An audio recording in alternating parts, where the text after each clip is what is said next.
Shalom, shalom, peuple de Dieu.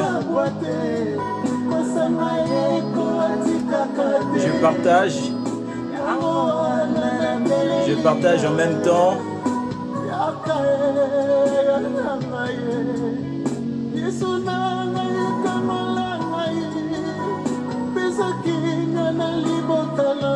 Je vous salue, je vous salue, je vous salue. Au nom de notre Seigneur Jésus-Christ.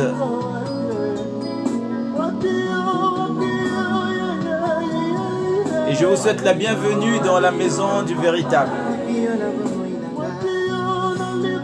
Shalom, peuple de Dieu. Je suis en train de partager. Et s'il vous plaît, je vous demande de faire autant. Merci, que Dieu soit loué.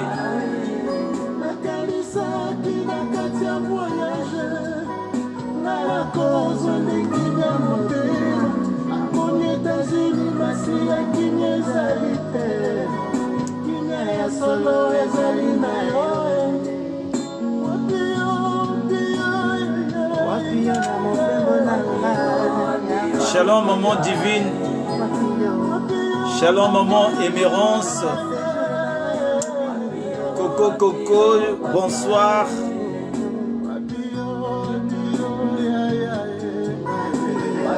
Bonsoir, bonsoir, bonsoir, bonsoir.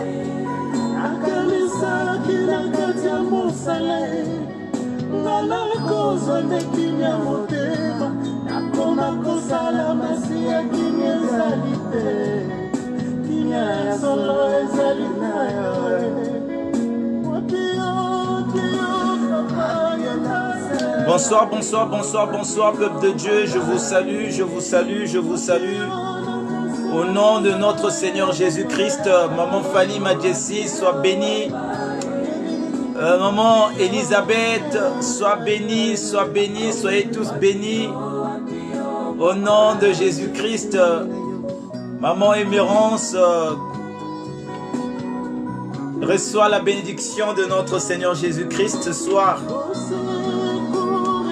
Et c'est encore un plaisir d'être ensemble dans la présence de notre Seigneur Jésus-Christ. God bonheur, sois béni. Maman Nina Goma, sois béni.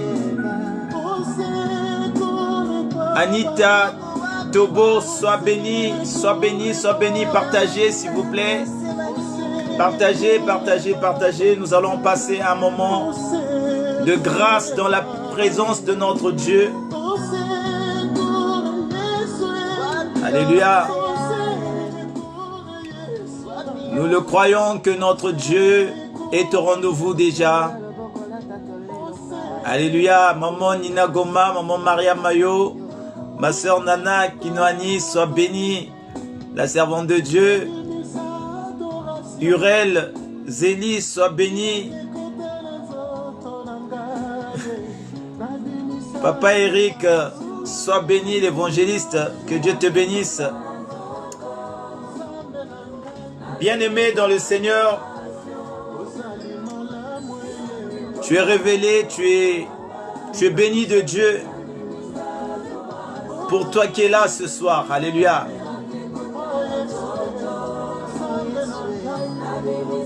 Vous savez, c'est pas donné. C'est pas donné à tout le monde d'aimer la parole de Dieu. C'est une grâce. Bien-aimé, c'est une grâce. Maman Déborah, sois bénie. Je disais que c'était une grâce d'aimer la parole de Dieu. C'était une grâce d'être dans la présence de Dieu. C'était une grâce d'appartenir à Jésus-Christ. C'est une grâce, bien-aimée dans le Seigneur, d'être choisi par ce Dieu-là.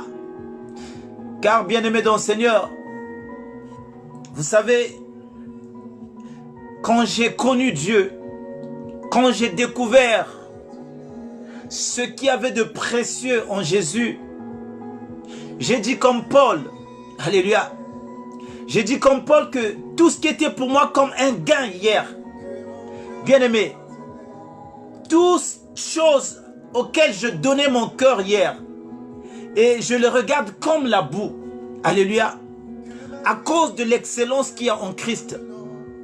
Bien-aimé, c'est une grâce d'être là. C'est une grâce d'être appelé enfant de Dieu. C'est une grâce d'être appelé chrétien, d'appartenir à Jésus-Christ. Bien-aimé dans le Seigneur, voilà pourquoi je viens t'encourager ce soir, toi qui es là.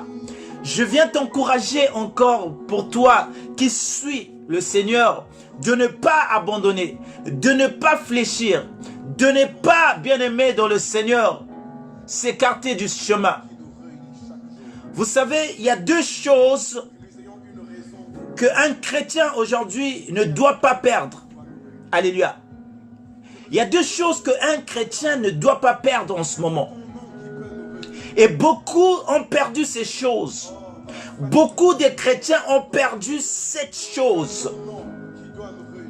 Vous savez, les temps sont très obscurs.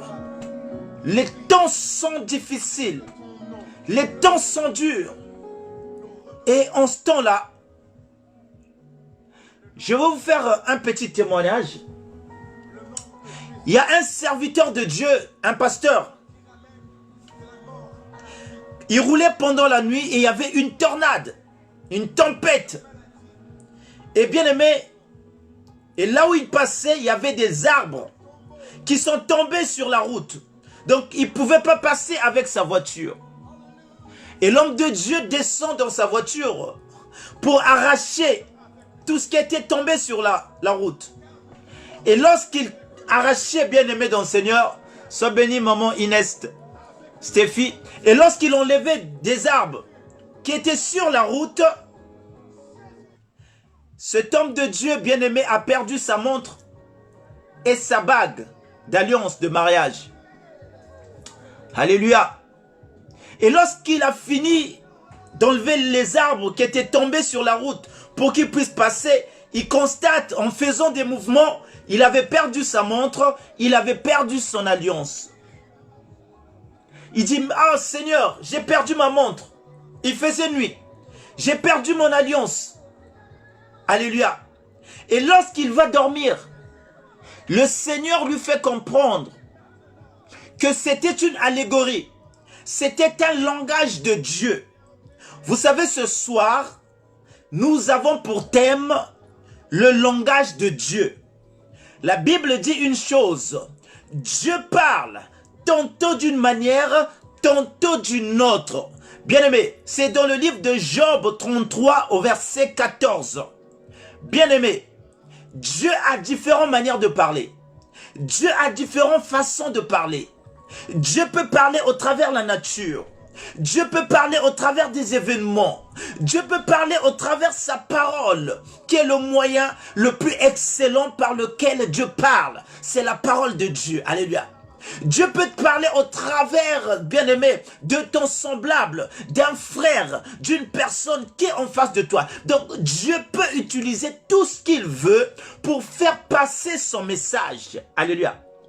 Et la Bible me dit même, dans le livre de Nombre 23, Dieu a utilisé un ânesse, alléluia, un ânesse, un animal, pour parler à Balaam. Alléluia. Voyez-vous que Dieu peut se servir de tout pour donner son message.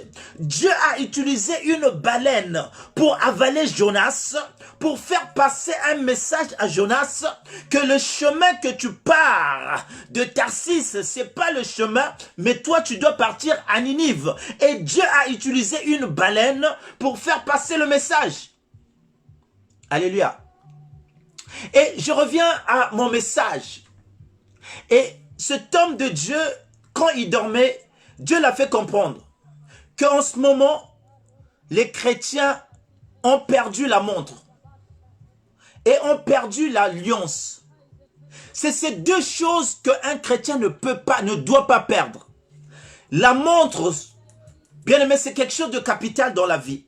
Quand tu n'as pas de montre, quand tu n'as pas de notion d'heure, il est difficile, bien aimé dans le Seigneur, de vivre une vie normale. Tu seras soit tout le temps en retard, alléluia, et tu n'auras pas de notion d'heure. Et tu ne sauras pas comment se passent les choses parce que tu n'as pas de montre. Si je n'avais pas de montre, je pense pas que je serais là à l'heure. Soit je serais en retard, soit je serai en avance et il n'y aurait personne. Mais bien aimé, la montre nous oriente. La montre nous sert d'être précise dans ce que nous faisons. La montre nous sert de connaître, bien aimé, c'est le temps. Quand on parle de la montre, on parle du temps. Et lorsqu'on parle du temps, on voit, bien aimé, la notion du monde. Nous sommes à quel temps actuellement? Parce que, bien aimé, il faut connaître dans quel temps nous sommes en train de passer. Quel est le temps que nous sommes en train de vivre? Et tout ça, bien aimé, c'est une manière que Dieu voulait parler à cet homme de Dieu. Il ne faut pas perdre la montre spirituelle. Alléluia. Parce que le monde a un temps. Le monde a une montre. Mais nous, les enfants de Dieu, nous en avons aussi une montre spirituelle. Bien aimé, pour savoir, nous sommes au temps de la fin. Alléluia. Nous sommes vers la fin de toutes choses. La Bible déclare, la fin de toutes choses est proche. Alléluia. Soyez sobres, veillez. Alléluia. Et l'alliance. Il avait perdu deux choses. La montre et l'alliance. Bien aimé. Ne perds pas ton alliance. Les chrétiens ont perdu la montre. Sois béni, mon grand frère Parfait Nzemba. C'est un plaisir de te voir ce soir. Alléluia. Et je disais, le monde a perdu la notion d'heure. Alléluia. La notion d'heure, quand tu l'as plus, j'aimerais dire à quelqu'un, tu ne vis plus.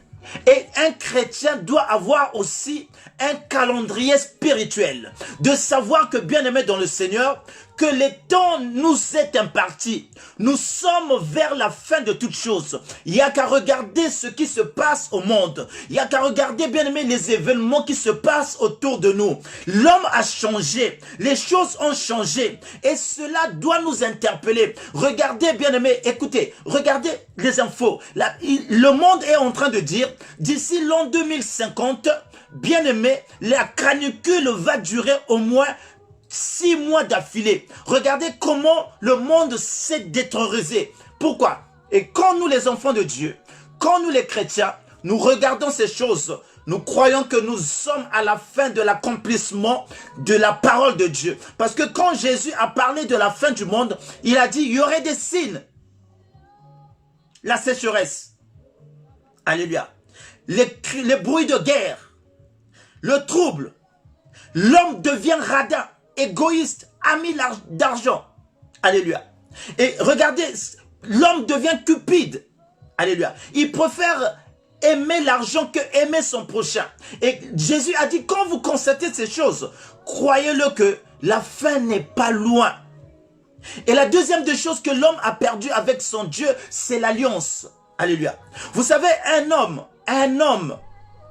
quand tu as l'alliance, quand tu as ta bague, ça repousse certaines personnes. Alléluia. Quand un homme ou une femme, peu importe, sort avec son alliance, le monde sait que la personne est mariée. Le monde sait que la personne vit en couple. Et bien aimé, ça repousse à d'autres hommes de venir vers toi parce que au travers de ton alliance, les gens le savent. Et au travers de ton alliance, d'autres femmes savent que c'est un homme marié, donc il n'y a plus rien à faire. Mais quand un enfant de Dieu perd son alliance, ça veut dire qu'il devient accessible à tout le monde. Alors que nous avons une relation avec Dieu. Alléluia. Et notre relation avec Dieu, bien aimé, c'est une relation d'alliance. Nous avons tissé alliance avec Dieu. Et dans l'alliance, il ne faut pas perdre le signe de l'alliance qui est l'anneau. Et quand tu perds ta bague, quand tu perds ton alliance, bien-aimé dans le Seigneur, tu auras d'autres propositions dehors. Et bien-aimé, tu risques même de succomber parce qu'il y a des beaux parleurs. Il y a de beaux parleurs. Pourquoi? Parce qu'ils te voient, tu n'as pas d'alliance, ils peuvent s'approcher pour t'aborder, et quand ils te parlent, ils peuvent te convaincre, parce que, bien aimé, il y a des gens qui parlent bien. Comme j'étais avec mon frère Parfum Zemba. Quand il parlait, il convainquait. Il était là à convaincre les gens. Parce que, bien aimé, et ces personnes-là, s'ils vous parlent, ils vous donnent une autre évangile qui n'est pas pareil à la parole de Dieu, j'aimerais te dire que tu seras séduit. Voilà pourquoi aujourd'hui, ceux qui ont perdu l'alliance avec Dieu, ceux qui ont perdu l'alliance avec leur Dieu, ils ont écouté la voix de l'extérieur. Bien aimé, ils ont abandonné la moisson de Dieu, ils ont abandonné l'œuvre de Dieu pour aller faire la volonté du monde parce qu'on les a prêché autre chose. Alléluia. Donc voilà pourquoi ce soir je disais, il y a deux choses que le chrétien ne doit pas perdre, la montre et l'alliance.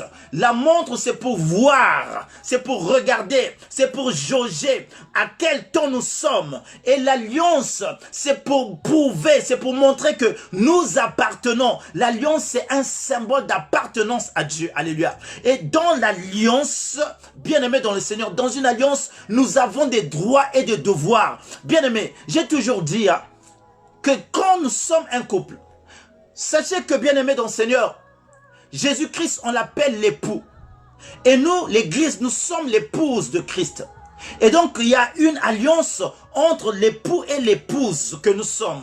Et dans cette relation, bien aimé, chacun a ses droits et chacun a ses devoirs. Mais ce que je remarque ici, nous, l'épouse, on a plus tendance à attendre que, bien aimé, l'époux puisse faire quelque chose. Oui, mais quelque part, l'époux aussi a besoin que l'épouse puisse produire dans cette relation. Imaginez-vous un homme qui a une femme et que cette femme attend tout de l'homme. Au bout d'un moment, l'homme est agacé. Au bout d'un moment, l'homme se dit non, c'est pas possible. Alléluia. Que la femme attende seulement que l'homme puisse tout faire. Quel est le rôle de la femme? La femme aussi doit produire. La Bible dit que la femme sage, c'est celle qui bâtit la maison. Et qu'on ne bâtit pas la maison en restant à la maison. La femme aussi doit apporter quelque chose dans la maison. La femme doit mettre quelque chose. Et nous, le rôle que nous avons en tant qu'épouse, nous devons travailler dans la moisson de Dieu. Le bien-aimé, la brebis, il y a le berger. Le berger donne tout aux brebis. Le berger, la Bible dit que l'Éternel est mon berger. On aime bien, bien aimé dans le Seigneur, on aime bien parler de ça. Que l'Éternel est mon berger, je ne manquerai de rien. Il me conduit dans les verts pâturages. Oui, il te donne à manger. Mais le berger attend quelque chose aussi de la brebis. La brebis doit produire du lait. Alléluia. La brebis doit aussi produire du lait, pour que le berger aussi puisse consommer ce lait. Donc, bien aimé, dans chaque relation, on ne s'attend pas qu'à une personne. Et aujourd'hui, les enfants de Dieu demandent plus à Dieu qu'ils sont en action eux-mêmes. Demandent plus à Dieu. Ils veulent que Dieu donne. Ils veulent que Dieu bénisse. Ils veulent que Dieu puisse, bien aimer, mais à notre tour, que faisons-nous pour Dieu?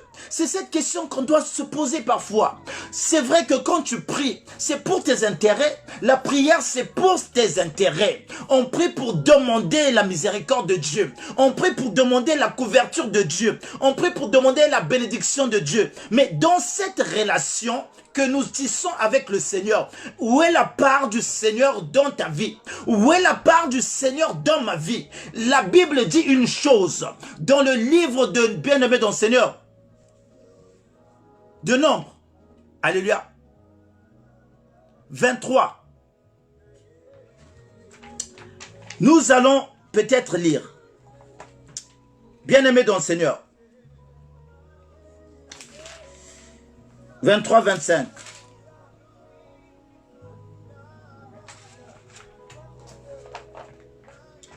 Bien-aimé, la Bible me dit une chose, que vous servirez l'Éternel, shalom maman Rian Ormela, et que l'Éternel bénira. Vous servirez, c'est dans Exode, c'est pas dans Nombre, ça doit être dans Exode chapitre 23 au verset 25, si je ne me trompe pas. Exode chapitre 23 au verset 25. Chapitre 23 au verset 25.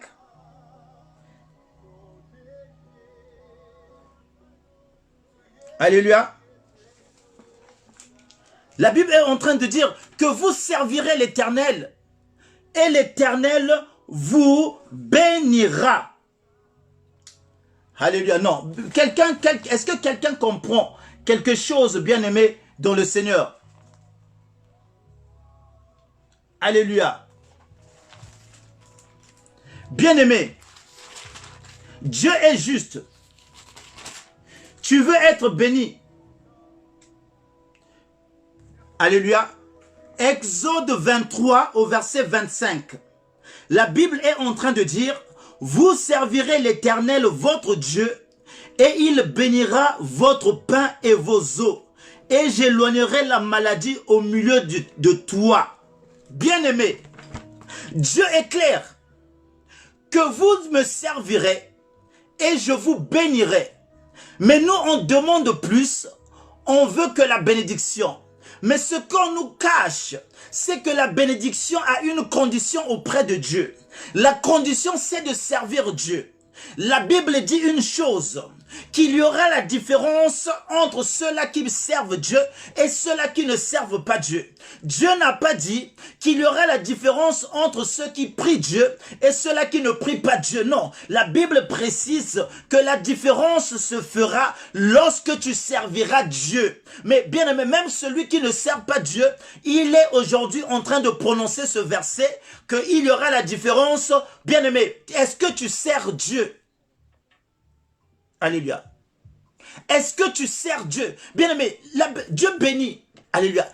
Il dit dans le livre de Jean, à partir du verset 10, Jean chapitre 10, à partir du verset 10, il dit, je veux que mes brebis aient une vie en abondance. Dieu veut que ses brebis aient une vie en abondance. Dieu veut bénir ses brebis. La bénédiction, elle est là auprès de notre Seigneur. Mais il y a une condition. Il veut que, bien-aimé dans le Seigneur, il a dit, vous servirez l'Éternel et l'Éternel vous bénira. Et l'Éternel bénira votre pain et vos eaux. Mais aujourd'hui, on va plus à la demande, on va plus à des requêtes, on va plus à chercher des bénédictions auprès du Seigneur, mais on est incapable de prêcher à une personne. On est incapable d'annoncer même la parole de Dieu à une voisine qui est en face de nous. On est incapable, pendant toute une année, un enfant de Dieu peut passer une année sans dire à quelqu'un que Dieu a besoin de toi ou que Dieu t'aime, ou sans dire à quelqu'un, bien-aimé, il faut prier, il faut changer de vie. Mais, bien-aimé, quel est ton rôle? Ton rôle, c'est de demander qu'à Dieu. Même moi, aujourd'hui, si j'ai une femme qui attend tout de moi, c'est sûr qu'au bout d'un moment, ça va me déranger. C'est sûr qu'au bout d'un moment, je vais dire, mais cette femme, Elle doit faire quelque chose, elle doit bouger. Je ne suis pas le seul à porter dans la maison. Et tu es cette femme de Jésus-Christ qui est l'épouse du Seigneur. Et cette femme doit être sage. Et cette femme doit œuvrer pour Dieu.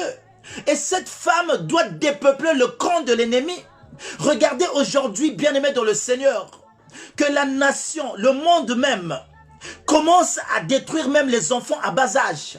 Dans les établissements, dans les écoles, bien-aimés, on commence à apprendre aux enfants de choisir leur sexe, bien-aimés, à leur majorité. Donc, ils inculpent des choses dans la tête des enfants. On autorise des mariages hommes et hommes, bien-aimés, des mariages mixtes. Tout est accepté dans cette nation. Mais toi qui es enfant de Dieu, si tu ne te lèves pas, bien-aimé, à prêcher la vraie nouvelle, à donner, bien-aimé dans le Seigneur, les vraies valeurs, bien-aimé dans le Seigneur, c'est sûr que même tes enfants un jour pourront y tomber. Nous sommes en guerre. Nous sommes en guerre avec l'évangile du diable, qui veut tout détruire, qui veut détruire cette génération, qui veut détruire, bien-aimé dans le Seigneur, des enfants. Alléluia. Et toi qui es l'épouse, toi ton problème, tu vas dans la présence de Dieu pour demander que ton mariage, pour demander que ton travail, pour demander que tes papiers, pour demander que ta bénédiction, bien-aimé, est l'œuvre de Dieu. Tu laisses à qui le faire? Alléluia. Vous savez, j'ai compris ça. Quand vous allez sortir à l'extérieur, dehors, faites un sondage. Demandez aux gens, ils vont vous dire, moi aussi je prie. Demande à quelqu'un, tout le monde prie quasiment. Toute personne croit. Alléluia. Les gens vont te dire, moi aussi je prie. Même la personne qui est en train de danser, qui va en boîte, qui fume, il va te dire, moi aussi je prie. Mais la Bible n'a pas dit que je ferai la différence entre ceux-là qui prient. Non, la Bible dit, il y aura une différence entre ceux-là qui me servent et ceux-là qui ne servent pas Dieu. Servir Dieu, c'est rentrer dans le sacerdoce de Dieu. C'est rentrer dans des choses sacrées de Dieu. Servir Dieu, c'est avoir une autre vie avec le Seigneur. Servir Dieu, c'est pas pareil qu'une personne qui prie. Une personne qui prie et une personne qui sert. Il y a une différence. Quand tu sers, tu as une charge. Quand tu sers, tu dois faire attention maintenant à ta vie parce que tu deviens un modèle pour les autres. Quand tu sers Dieu, les yeux seront portés vers toi. Et quand tu sers, bien-aimé, la Bible dit, mon serviteur prospérera. Mon serviteur montera. Alléluia. Et il s'élèvera bien haut. La Bible parle du serviteur de Dieu. Alléluia. Toute personne peut prier. J'ai vu un jour, on était en plein vol dans l'avion, bien-aimé dans le Seigneur. Il y a eu un trou d'air. Et l'avion commençait à bouger. Et ce que j'avais constaté dans l'avion, c'est que toute personne priait. C'est que toute personne commençait à sortir le nom de Dieu. Et ça m'a donné une leçon. Et j'ai compris que toute personne en vrai porte le nom de Dieu en soi. Toute personne peut élever la voix. Alléluia. Même les païens, même les non-croyants commençaient à prier dans l'avion parce que l'avion commençait à bouger. Mais cette personne en temps normal, c'est pas une personne qui pense à Dieu. Alléluia. Et c'est pour vous dire que la différence, elle est au service. La différence, elle est au service. C'est quand nous sommes serviteurs de Dieu. C'est quand nous fonctionnons dans la moisson. La Bible dit que allez, faites de toutes les nations mes disciples. C'est le mot d'ordre que Jésus a laissé aux apôtres. Allez partout dans le monde et faites de toutes les nations les disciples de Christ. Baptisez-les. Alléluia. Bien-aimés, quand on est disciple en œuvre, tous les disciples ont travaillé avec Jésus. Tous les disciples ont évangélisé. Les disciples de Christ, ce sont eux qui ont gagné Jérusalem. Ils ont gagné la Samarie. Ils ont gagné l'Europe. Ils ont gagné Rome. Ce sont les disciples de Christ. Donc quand Jésus dit, allez partout dans le monde et de faire de toutes les nations les disciples, ça veut simplement dire que lorsqu'on devient disciple de Christ, on est forcément serviteur de Dieu. On n'est plus là à être assis. On n'est plus là, bien aimé dans le Seigneur, à assister. On n'est plus là comme spectateur. mais on devient acteur dans la moisson de Dieu. Tu as un rôle là où tu es. On n'est pas forcément tous des prédicateurs de l'évangile, mais j'aimerais te dire, tu as un rôle à jouer. Tous nous pouvons évangéliser. Tous nous pouvons révéler le Fils de Dieu. Alléluia. Parce que bien aimé dans le Seigneur, Dieu veut que tu puisses révéler son nom aux non-païens, aux païens, aux non-croyants, qui puissent savoir qu'il y a un Dieu qui existe. C'est le but que, bien aimé, c'est le but et l'objectif de Dieu. Alléluia. Et bien aimé dans le Seigneur, ce soir j'ai un thème, le langage de Dieu. Dieu parle tous les jours. Alléluia. Dieu parle tous les jours. Quelqu'un peut me dire, mais comment ça? Est-ce que... Non, Dieu parle. Dieu, le langage de Dieu, nous pouvons l'entendre ou bien aimé, la nature, elle s'exprime d'elle-même. Alléluia. Lorsqu'en contemplant la nature, nous voyons Dieu parler. Alléluia. Et Dieu parle au travers de sa parole, la Bible. Dieu parle au travers même la révélation. Alléluia. Et Dieu parle au travers même des événements, des situations, des circonstances. Dieu peut parler au travers d'un événement. Alléluia. Mais il faut avoir le discernement. Et pour comprendre le langage de Dieu, tu dois être quelqu'un qui est beaucoup dans la méditation. Tu dois être quelqu'un qui est beaucoup, bien aimé dans le Seigneur, dans la concentration. Alléluia. Tu dois être quelqu'un qui soit beaucoup à l'écoute. Et bien aimé, à discerner. Parfois, Dieu t'a parlé au travers d'une situation que tu n'as peut-être pas compris. Alléluia. Il y a des choses qui paraissent douloureuses, mais qui seront une joie pour toi plus tard. Mais à l'instant, tu n'as pas compris, alors que c'est Dieu qui avait parlé. Bien aimé, c'est à force de marcher avec Dieu, c'est à force d'être avec le Seigneur qu'on commence à saisir le langage de Dieu. C'est à force, bien aimé, de s'appliquer dans le Seigneur, c'est là qu'on commence à saisir la pensée de Dieu. J'aimerais dire à quelqu'un ce soir, là où tu es, tu as peut-être un portable qui est cher. Alléluia. Aujourd'hui, nous avons des portables chers. Mais souvent, bien aimé, j'aimerais dire à quelqu'un, nous ne connaissons pas toutes les fonctions ou les applications qui sont dans nos téléphones. Et ça nous sert à certains de dire allô, oui. À d'autres d'aller simplement sur Facebook ou sur YouTube. Mais alors que pour quelqu'un qui s'applique à connaître, il va comprendre qu'il y a d'autres fonctions qui sont cachées sur le même téléphone. On peut avoir le même téléphone, mais moi je m'en sers des grandes choses avec. Alors que toi, bien-aimé dans le Seigneur, puisque tu ne passes pas le temps, alléluia. Le problème, je vais dire à quelqu'un, c'est pas parce que tu n'es pas intelligent, non. Parfois, il y a deux fois, je prends mon téléphone, je demande à mes enfants, ça c'est comment on peut faire ça? C'est pas parce que l'enfant est plus intelligent que moi, non. Mais c'est parce que l'enfant dispose plus du temps à s'appliquer, à regarder le téléphone. Bien aimé, mais moi je n'ai pas ce temps-là que l'enfant donne au téléphone. Voilà pourquoi lui, il connaîtra plus des choses qui sont dans son téléphone que moi. C'est la même chose qu'avec Dieu. Lorsque tu ne donnes pas du temps à Dieu, lorsque tu ne donnes pas du temps à la parole de Dieu, c'est sûr qu'il y a des choses que tu ne vas pas comprendre du Seigneur. Il y a des choses que tu ne connaîtras jamais. Il y a des révélations que tu n'entendras jamais. Pourquoi? Parce que tu ne t'appliques pas, tu ne donnes pas du temps à ce qui est en face de toi. La Bible dit, je suis près de lui. Bien-aimé, Dieu est près de nous. Alléluia. Dieu est près de tout homme. Alléluia. La Bible dit, je me laisse trouver à celui qui me cherche. Dieu se laisse trouver à celui qui le cherche. Mais ça dépend de la manière dont tu cherches Dieu. Ça dépend de la manière dont tu t'approches de Dieu. Là, ça dépend de la manière dont tu accordes du temps à ce Dieu-là. Bien-aimé, en vérité, l'homme peut tout faire. L'homme a la capacité de comprendre tout.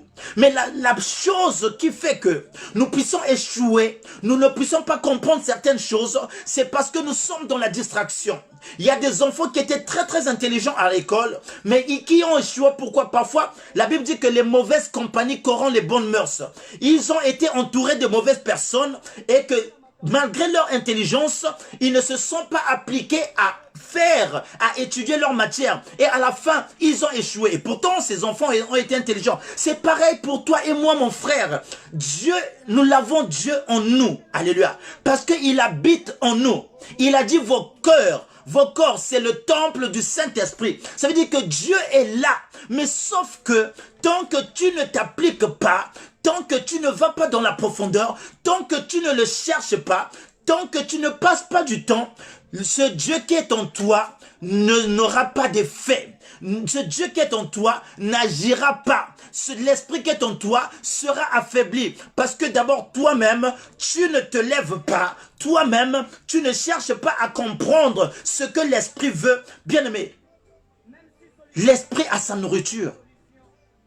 L'esprit de Dieu a une nourriture qui n'est pas celle que la chair aime, qui n'est pas celle que le corps aime. Mais si l'Esprit de Dieu peut se nourrir, si l'Esprit de Dieu est une personne, la Bible dit que le Saint-Esprit, c'est une personne, c'est la troisième personne dans la divinité. Et si c'est une personne, c'est donc une personne qui entend, c'est une personne qui écoute, c'est une personne qui mange, c'est une personne qui voit. Et sa nourriture, elle est spirituelle.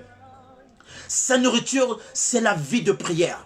Sa nourriture, c'est des temps de jeûne. Sa nourriture, c'est la méditation de la parole de Dieu. Sa nourriture, bien-aimé dans le Seigneur, ce qu'il aime entendre, ce sont les adorations, ce sont les louanges, ce sont, bien-aimé dans le Seigneur, ce qu'il veut entendre une autre musique. Mais c'est pas, il veut pas entendre ton Kofi tous les jours. Il veut pas entendre, je ne sais pas, ton Johnny tous les jours. Mais cet esprit qui est en toi veut entendre autre chose parce qu'il est en toi. Mais quand tu le nourris d'une nourriture amère, cet esprit mourra, cet esprit n'aura pas d'effet. Et tu passeras du temps à prier, tu passeras du temps dans l'église sans obtenir des résultats. Pourquoi? Parce que tu n'as pas su comment nourrir l'esprit qui est en toi.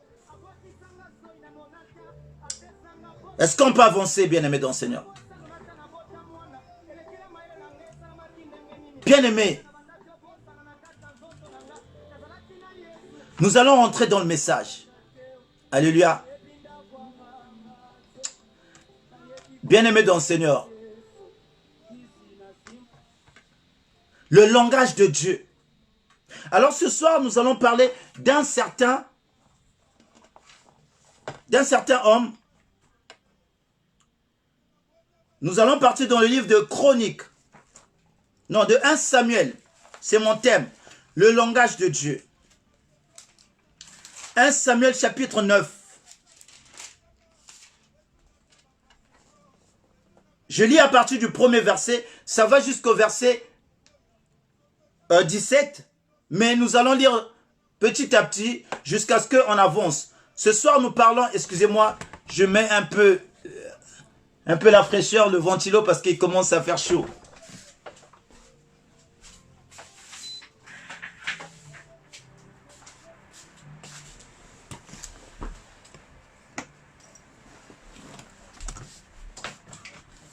Merci de votre gentillesse et de votre patience. Commence à chauffer. J'ai mis un peu de ventilo.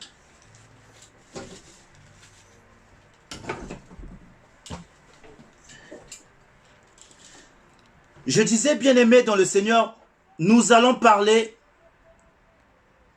bien-aimé dans le Seigneur, de 1 Samuel chapitre 9, à partir du premier verset. Je lis au nom de Jésus-Christ. La Bible dit, il y avait un homme Benjamin, nommé Kis, fils d'Abiel, fils de Théror, fils de Bécora, fils d'Aphiach, fils d'un Benjamite. C'était un homme fort et vaillant. Il avait un fils du nom de Saül, jeune et beau, plus beau qu'aucun des enfants d'Israël, et les dépassant tous de la tête. Les ânesses de Kis, père de Saül, s'égarèrent. Et Kis dit à Saül, son fils, prends avec toi l'un des serviteurs, lève-toi, va, et cherche les ânesses. Alléluia. La Bible dit, il passa par la montagne d'Éphraïm et traversa le pays de Shalisha sans les trouver. Ils passèrent par le pays de Shalim et elles n'y étaient pas. Ils parcoururent le pays de Benjamin et ils ne les trouvèrent pas. Ils étaient arrivés dans un pays, Tchouf, lorsque Saül dit à son serviteur qui l'accompagnait, viens, retournons, de peur que mon père, oubliant les ânesses, ne soit en peine de nous. Le serviteur lui dit, voici il y a dans cette ville un homme de Dieu. C'est un homme considéré. Tout ce qu'il dit ne manque pas d'arriver. Allons-y donc. Peut-être nous feront-ils connaître le chemin que nous devons prendre. Saül dit à son serviteur, mais si nous y allons, que porterons-nous à l'homme de Dieu? Car il n'y a plus de provisions dans nos sacs et nous n'avons aucun présent à offrir à l'homme de Dieu. Qu'est-ce que nous avons? Le serviteur reprit la parole et dit à Saül, voici j'ai sur moi le quart d'un cycle d'argent, je le donnerai à l'homme de Dieu et il nous indiquera le chemin. Et la Bible dit ici dans le verset 9, autrefois en Israël, quand on allait consulter Dieu, on disait, venez, allons vers le voyant. Donc ça c'est autrefois. Autrefois, les hommes de Dieu, c'était un langage courant en Israël. On les appelait souvent les voyants avant que les prophètes ne puissent, le mot prophète puisse exister, puisse être divulgué dans tout Israël. Souvent, ces hommes de Dieu, on les appelait des voyants. Alléluia. Et donc ici, bien-aimé dans le Seigneur, car celui qu'on appelle aujourd'hui le prophète s'appelait autrefois le voyant. C'est ce que je venais d'expliquer. Au verset 10, Saül dit à son serviteur, tu as raison, viens, allons. Et ils se rendirent à la ville où était l'homme de Dieu. Comme ils montaient à la ville, ils rencontrèrent des jeunes filles sorties pour puiser de l'eau. Et ils leur dirent, le voyant est-il ici? Elles répondirent en disant, oui, il est devant toi. Mais va promptement car aujourd'hui, il est venu à la ville parce qu'il y a un sacrifice pour le peuple sur le haut lieu. Quand vous serez entrés dans la ville, vous le trouverez avant qu'il ne monte au haut lieu pour manger. Car le peuple ne mangera pas avant son arrivée parce qu'il doit bénir le sacrifice. Après quoi, les conviés mangeront. Montez donc, car maintenant, vous le trouverez. Au verset 14, souffrez que nous lisons pour comprendre, bien aimé, le message. Au verset 14, et ils montèrent à la ville. Ils étaient arrivés au milieu de la ville quand ils furent rencontrés par Samuel, qui sortait pour monter au haut lieu. Or, un jour avant l'arrivée de Saül, l'Éternel avait averti Samuel en disant, demain à 7 heures, je t'enverrai un homme du pays de Benjamin. C'est là où est la clé de notre message. Au verset 16, si tu as la Bible, souligne le verset 16. Dieu a prévenu le prophète Samuel. La Bible dit que demain à 7 heures, je t'enverrai un homme du pays de Benjamin et tu l'oindras pour chef de mon peuple d'Israël. Il sauvera mon peuple de la main des Philistins, car j'ai regardé mon peuple parce que son cri est venu jusqu'à moi. Au verset 17. Lorsque Samuel eut aperçu Saül, l'Éternel lui dit, voici l'homme dont je t'ai parlé, c'est lui qui régnera sur mon peuple. Alléluia. Parole du Seigneur. Bien-aimés dans le Seigneur, comme nous l'avons intitulé ce soir, le langage de Dieu, bien-aimés, ici nous voyons, nous sommes encore au temps des juges. Nous sommes dans l'histoire d'Israël. Alléluia. Et ici, c'est au temps de juges. Les bien-aimés dans le Seigneur, les rois n'existaient pas encore. Et ce peuple était un peuple errant. Ce peuple n'avait pas de roi. Et il y avait des pays, des nations aux alentours.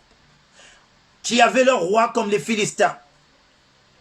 Et bien aimé, ce peuple, les Israélites, étaient souvent attaqués par les Philistins. Et Dieu a entendu leur cri, la Bible est en train de dire. Il leur fallait un roi, un guerrier qui soit à leur tête aussi pour combattre leurs ennemis. Et Dieu bien-aimé était aussi à la recherche d'un homme qu'il allait établir au roi, auquel bien-aimé le peuple allait s'adosser. Bien-aimé dans le Seigneur, dans ta situation, dans ton problème, ce que tu es en train de vivre, j'aimerais dire à quelqu'un ce soir, Dieu te voit, Dieu connaît toute ta situation, Dieu comprend ce que tu vis, mais Dieu aussi est en train d'établir un plan de sortie. Dieu aussi est en train, bien-aimé dans le Seigneur, de préparer, bien-aimé dans le Seigneur, un chemin pour toi par lequel viendra ton secours. Ici, bien-aimé dans le Seigneur, même Samuel ne savait pas que Dieu préparait un roi. Le peuple ne savait pas que Dieu était en train de préparer un roi. Lui-même, le roi Saül, n'était pas au courant que Dieu l'avait désigné pour être chef de son peuple. Bien-aimé, j'aimerais dire à quelqu'un que tu pries un Dieu vivant, un Dieu qui voit, un Dieu qui agit, un Dieu qui comprend, un Dieu bien-aimé dans le Seigneur qui travaille dans le secret. Bien-aimé dans le Seigneur, tu as un Dieu qui porte un nom. Alléluia. Et ici, Dieu va occasionner, Dieu va exprimer un autre langage. Dieu va parler différemment. Dieu ne veut pas prendre Saül pour le dire que toi tu deviens bien-aimé. La manière dont Dieu travaille, les hommes sont toujours les derniers à le savoir. Quand Dieu fait une œuvre, l'homme ne peut pas connaître. C'est comme un architecte. Quand l'architecte bien-aimé est en train de construire une maison, lorsque la maison est aux fondations, les hommes ne peuvent pas savoir si cette maison sera en étage ou bien-aimé à plein pied. Celui qui est au courant, c'est celui qui connaît le plan. Celui qui sait la maison, comment elle finira, c'est celui qui a le plan entre ses mains. Comme les plans de tout homme est entre les mains de Dieu, c'est Dieu qui a tes plans. David a dit, mes destinées sont entre les mains de l'Éternel. C'est Dieu qui a tes... Oh, j'aimerais dire à quelqu'un, tes destinées sont entre les mains de Dieu. C'est Dieu qui a un plan pour toi. C'est Dieu qui connaît ta fin. C'est Dieu qui sait où il t'attend. C'est Dieu qui sait où il va te placer. C'est Dieu qui sait tout. Personne, même l'ennemi, ne connaît pas le plan que Dieu a pour ta vie. Même les sorciers de ta famille ne savent pas le plan que Dieu a pour ta vie. Souvent, ils sont surpris. Souvent, ils sont surpris quand Dieu t'élève. Souvent, les sorciers sont en retard de dire que, oh, mais j'avais dit à cette personne-là qu'elle n'avancera pas. Mais comment se fait-il que cette personne est élevée? Parce que l'architecte de ta vie s'appelle les Jéhovah Jireh. Alléluia. Et bien aimé dans le Seigneur, personne en Israël, personne dans toutes les tribus ne savait que Dieu était en train d'élaborer un plan de sortie, un plan de secours pour son peuple, car ils avaient besoin d'un roi. Et Dieu va prendre une tribu, bien aimée, une tribu minimisée, une tribu, la tribu de Benjamin. Alléluia. Dieu va prendre cette tribu auquel les gens n'accordaient pas d'importance, n'accordaient pas, ne donnaient pas de considération. Dieu va se servir de cette tribu-là. La Bible dit qu'il prend de la poussière, il relève l'indigent. Oh, du fumier, il prend le pauvre pour le faire asseoir avec les grands et leur donner en partage le trône. Bien-aimé dans le Seigneur, Dieu te prend de zéro et il va te faire un héros. Dieu te prend du néant pour faire de toi quelqu'un de bien-aimé dans le Seigneur, d'extraordinaire. Tu étais ordinaire hier, Mais avec Dieu, tu seras extraordinaire. C'est le mystère de Dieu. Quand il fait ses plans, personne n'est au courant. J'aimerais dire à quelqu'un, ni le prophète n'était pas au courant que Dieu était en train de faire quelque chose. Il était au courant à un jour avant l'accomplissement du projet. Oh, bien-aimé dans le Seigneur, quelqu'un est en train peut-être de te sous-estimer. Est-ce que moi là, Dieu peut encore faire? Oui, Dieu va faire encore. Dieu va faire encore. Alléluia. Il guérit les malades et ressuscite les morts. Il est puissant pour sauver, il ne change pas. Dieu va faire. Bien-aimé, Dieu va faire. Et il continuera à faire. Ne te décourage pas. Ne te déçois pas. Aucune circonstance. Paul a dit, rien ne me séparera de l'amour de Dieu manifesté par son Fils Jésus-Christ. Que rien ne te sépare, ni le manque, ni la faim, ni les problèmes, ni les difficultés, ni la souffrance, que rien ne te sépare de Dieu. J'aimerais dire à quelqu'un, la puissance de Dieu s'accomplit dans la faiblesse. Dans ta faiblesse, Dieu va te relever. Dans ta faiblesse, Dieu va te rendre fort. Le problème, attache-toi. Le problème, bien-aimé, cherche Dieu. Applique-toi. Alléluia. Bien-aimé dans le Seigneur, je ne sais pas aujourd'hui, Dieu va choisir Saül. Mais il va occasionner, il va parler différemment. Il va faire la perte de quelque chose. La Bible dit qu'ici, bien-aimé dans le Seigneur, que les ânesses de son père, alléluia, les ânesses de son père s'appelait Kish. Son père avait un troupeau, alléluia. Et dans le troupeau de son père, ils ont constaté qu'ils avaient perdu des ânesses. Mais c'était le plan de Dieu, alléluia. Ils ont perdu les ânesses. Vous savez, les Israélites, alléluia,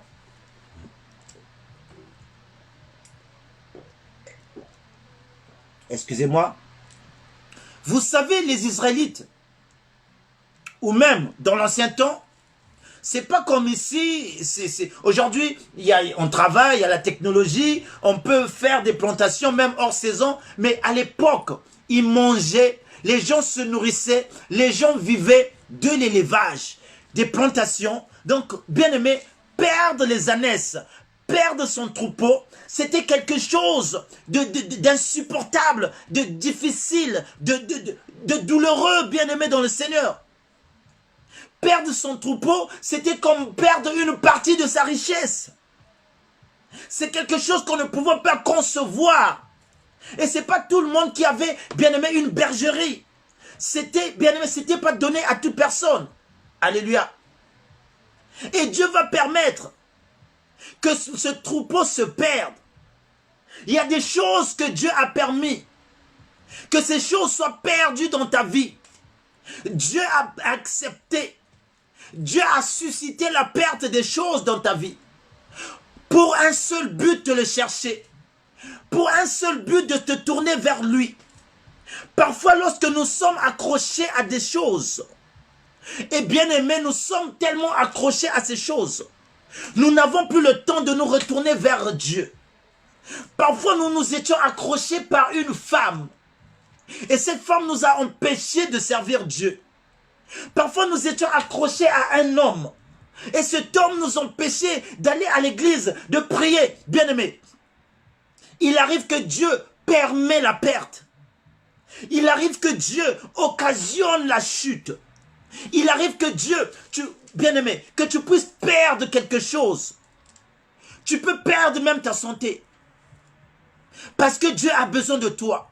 Alléluia. C'est ça le langage de Dieu. Tu peux perdre ta santé. Parce qu'il sait qu'au travers de cette maladie, tu vas me chercher. Alléluia. La femme qui avait 12 ans de perte de sang, la Bible dit qu'elle avait dépensé tout son argent. Elle avait l'argent, mais elle partait tout le temps voir des médecins. Mais Dieu voulait qu'elle s'approche de Jésus, qu'elle touche Jésus, qu'elle cherche Jésus, parce que Jésus voulait qu'elle puisse croire que c'est lui seul qui est capable de guérir. Alléluia. Il y a des situations dans la vie qui nous poussent d'aller vers le Seigneur. Mais c'est Dieu lui-même qui les permet. Alléluia.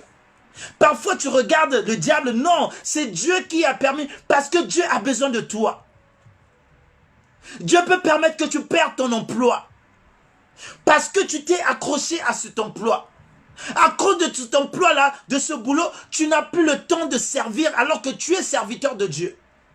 À cause de ce travail, tu n'as plus le temps, bien-aimé, de remplir la tâche que Dieu t'avait destinée, bien-aimé dans le Seigneur. Et Dieu va permettre que tu perds cela. À cause de ton mariage, tu n'as plus le temps de servir Dieu. Si tu ne fais pas attention, il y aura des troubles. Il y aura des troubles. Alléluia. Vous savez, Jonas se trouvait dans un bateau. Jonas se trouvait dans un bateau qui allait d'une autre direction que Dieu voulait. Mais à cause de Jonas qui était là, la Bible est en train de dire qu'ils étaient en train de jeter tout ce qu'il y avait dans le bateau. Parce que Dieu avait suscité la tempête. Dieu avait suscité le vent. Dieu avait suscité des vagues. Et pour que le bateau soit allégé, il commençait à jeter tout ce qui était dans le bateau. Parce que Dieu avait besoin de Jonas qui se trouvait là. Jonas avait une mission de Dieu. Tu peux être là, Jonas, ce soir. Tu as une mission de Dieu et que, bien aimé, tant que tu n'accompliras pas cette mission, il y aura des troubles, soit par tes enfants, soit par ton couple, soit par ton travail, soit par ta santé. Dieu va susciter quelque chose. Dieu va susciter une perte afin que la mission qu'il avait mis en toi puisse éclore. Parce que Dieu ne se répand pas de ses dons. Dieu ne se répand pas de ses dons. Quand il met quelque chose, cette chose doit sortir. Peu importe le temps que ça va prendre. Mais la chose finira par sortir. Bien-aimé dans le Seigneur. Et Saül était à la recherche des ânesses de son père. La Bible dit que Saül partait. Il allait chercher les ânesses. Il allait chercher ce qu'il avait perdu. Et lorsqu'il cherchait, ils ont fait 3 jours. Ils n'ont rien vu. Ils n'ont rien retrouvé. Et Saül commençait à s'inquiéter.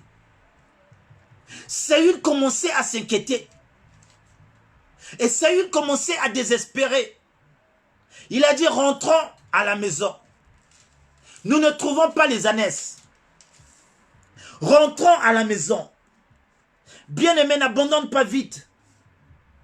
N'abandonne pas vite. Alléluia. Dieu va t'étonner. Va encore. Prie encore. Reste encore dans sa présence. Sois comme Habakkuk. J'aime quand on parle d'Habakkuk. Sois toujours là à ton poste. Même si elle tarde. Mais elle s'accomplira un jour. Alléluia. Saül voulait abandonner. Saül voulait rentrer chez lui. Parce qu'il ne retrouvait pas ce qu'il était en train de chercher. Il arrive des fois, je ne sais pas combien de temps viens-tu auprès du Seigneur. Je ne sais pas combien de temps passes-tu à demander de la chose auprès de Dieu. Et je sais que peut-être tu as jeûné. Tu as prié pour la situation. Tu as prié pour le problème. Mais jusqu'alors, tu constates que le résultat n'est pas là. Jusqu'alors, tu constates que la solution n'est pas toujours là. Jusqu'alors, tu constates que les choses semblent être encore bloquées. Mais ce soir, je te dis encore, n'abandonne pas. N'abandonne pas. Continue. Alléluia. Continue. Quand la chose dure, vous savez, quand la chose tarde, c'est que c'est quelque chose qui aura un grand impact. C'est que c'est quelque chose qui aura de l'impact. Quand cette chose te sera accordée, la chose va impacter le monde. La chose va impacter ta vie. Vous savez, la majorité, même lorsque les femmes ont été stériles dans la Bible, regardez Joseph. la mère de Joseph, Rachel, a eu difficilement Joseph. La mère de Joseph était stérile. La mère de Joseph attendait, il voulait un enfant, mais il n'avait pas d'enfant. Alléluia. Et regardez Joseph, la vie de Joseph. Et c'est Joseph, bien-aimé, qui a sauvé ses frères lorsque la famine était entrée. Parce que ce que Dieu tarde à donner, c'est quelque chose de bien-aimé, de sacré. C'est quelque chose de grand. Et c'est souvent combattu. C'est combattu par le diable. C'est combattu par l'ennemi. Parfois, quand la chose, elle tarde, c'est que l'ennemi est en train de combattre cette chose pour pas qu'elle ne parvienne jusqu'à chez toi. Mais toi, il ne faut pas baisser les mains. Il faut continuer dans la prière. La Bible dit une chose, que Daniel avait décrété une prière. Daniel avait commencé à prier. Pendant 21 jours, Daniel priait. Alors que la Bible dit, dès le premier jour, Dieu avait exaucé la prière de Daniel. Et bien aimé, la chose était déjà envoyée. La réponse était déjà donnée à Daniel. Mais il y avait, bien aimé, les rois des Perses qui combattaient que la chose ne puisse parvenir là où était Daniel. Alléluia. Et Daniel continuait à prier. Au bout de 21 jours, la Bible est en train de dire que Dieu constate que Daniel continue à demander. Dieu se demande, mais qu'est-ce se passe-t-il? Il a envoyé l'ange Michael pour aller voir ce qui se passait. Pour Dieu, il avait déjà libéré la chose. Oh, bien-aimé, j'aime la parole. J'aime la parole. J'aime la manière, bien-aimé, toi qui attends une chose, ne cède pas, ne t'arrête pas. Continue, parce que ce que Dieu va te donner, ce que Dieu va te donner est combattu. Si c'est combattu, parce qu'il y a de l'impact. Si c'est combattu, parce que c'est quelque chose qui est consacré à Dieu. C'est quelque chose qui va déranger l'ennemi. Voilà pourquoi c'est combattu. Voilà pourquoi ça tarde. Alléluia. Et lorsque l'ange Michael descend, il voit que, bien aimé dans le Seigneur, l'ange Gabriel qu'on avait envoyé pour donner à Daniel était combattu. Il était arrêté. Alléluia. Regardez, c'est ça qui se passe dans le monde spirituel. Voilà pourquoi Dieu dit priez sans cesse. Et lorsque nous prions, bien aimé dans le Seigneur, c'est une façon de combattre. Nous continuons le combat à ce que la chose parvienne jusqu'à chez nous. Si tu es là, tu attends un enfant qui tarde à venir. Continue de prier, c'est un combat que tu livres jusqu'à ce que l'enfant viendra fin de fin. Mais n'abandonne pas, ne commence pas à entendre, bien-aimé dans le Seigneur, l'évangile, ou allons voir cette maman-là, allons boire cette tisane. Laisse tomber, parce que si la chose tarde, c'est que c'est combattu. Ce qui sera dans ton ventre, le cadeau que Dieu va te donner, c'est quelque chose, c'est un enfant bien-aimé, spécial. Et on a vu, Joseph, c'est le type même de Christ. Joseph, c'est l'image même de Jésus. Joseph, bien qu'il a été vendu par ses frères l'ont vendu. Comme Jésus a été renié par ses frères. La Bible dit qu'il est venu chez les siens l'ont rejeté. Joseph a été rejeté par ses siens à cause des songes qu'il faisait. Parce qu'il racontait ses songes. Oh, j'aimerais dire à quelqu'un ce soir, ne sois pas une personne qui va tout dire. À cause de ce que tu racontes, bien-aimé, on peut te chercher du mal parce que tu as l'habitude de dire ce que Dieu te montre. Tu as l'habitude de dire ce que Dieu t'a révélé. Bien-aimé, tu dis aux gens, à cause de ça, tu peux susciter la jalousie autour de toi et les gens auront, bien-aimé, les gens vont te détester. Alléluia. À cause de ce que Dieu te montre. Donc parfois il y a des choses, tu dois les garder. À cause des rêves que Joseph disait, pour lui il faisait bien de dire à ses frères, de dire à ses parents, mais cela a suscité encore la jalousie dans le cœur de ses frères. Bien-aimés dans le Seigneur, alors qu'ils ne savaient pas que leur délivrance venait de Joseph, parce que Dieu avait un plan. Dieu, le plan, il avait annoncé à Abraham. Il avait dit à Abraham, même avant qu'il ait des enfants, Dieu avait dit à Abraham, bien-aimé, que ta postérité vont séjourner en Égypte. Avant même que Abraham n'ait des enfants, Dieu avait parlé. Il avait dit, tu vas avoir des descendants, mais qui vont séjourner en Égypte. Pour que le plan puisse s'accomplir, il a fallu que Joseph puisse naître. Mais comme Joseph était combattu, comme Joseph ne venait pas, Rachel était stérile, Rachel était combattue par le diable, parce que le diable savait que Joseph allait accomplir des grandes choses. Oh, j'aimerais prêcher à une personne qui peut-être, Papa Val, j'aimerais te dire que Val du cœur, ça sera un enfant spécial, ça sera quelqu'un, il est loin dès le ventre de sa mère, ça serait un enfant qui va impacter sa génération, qui va impacter, bien-aimé dans le Seigneur, qui va faire la différence. Papa Val, c'est pour toi ce message. Si ça a été combattu, si l'enfant a été combattu, mais tu es resté fidèle, accroché à Dieu. Et Dieu, malgré le combat de l'ennemi, Dieu a fini par répondre. Bien-aimé, il y a quelqu'un ici qui peut-être a longtemps cherché, qu'il est peut-être, ça fait 10 ans, 15 ans, pas de mariage, toujours célibataire, ton mariage est combattu parce qu'il sait que lorsque tu seras posé dans un foyer, les choses vont se déclencher, ton ministère va se déclencher. Bien-aimé, tu seras un sujet de bénédiction pour ta famille. Voilà pourquoi il veut te maintenir dans le célibat pour que, bien-aimé dans le Seigneur, que tu sois un peu fatigué, un peu désespéré. Mais j'aimerais dire à quelqu'un ce soir, vas-y, accroche-toi, continue comme Daniel. Daniel n'a pas arrêté, malgré que Dieu l'avait répondu le premier jour, comme le diable avait bloqué sa bénédiction. Et bien aimé, Daniel n'a pas arrêté. Daniel a continué à prier jusqu'à ce que Dieu a libéré. Et vous savez ce que Daniel avait reçu? Daniel a reçu la révélation des choses actuelles. Vous savez, quand vous lisez l'Apocalypse, c'est ce que Daniel avait déjà reçu par Dieu. Dieu avait montré un monde futur à Daniel. Avant même que Jésus ne vienne, Daniel avait déjà vu Apocalypse. Daniel avait déjà vu le trône. Dieu l'avait déjà ravi en esprit. Et c'est ça. Daniel a dit, écris cette prophétie. Il dit, cache cela jusqu'au dernier temps. Les choses ont été cachées jusqu'à ce que c'est révélé dans ces derniers temps. Et comme le diable savait que Daniel avait la révélation, bien aimé, il a bloqué cela. J'aimerais dire à quelqu'un, n'abandonne pas, même si ça tarde. N'abandonne pas.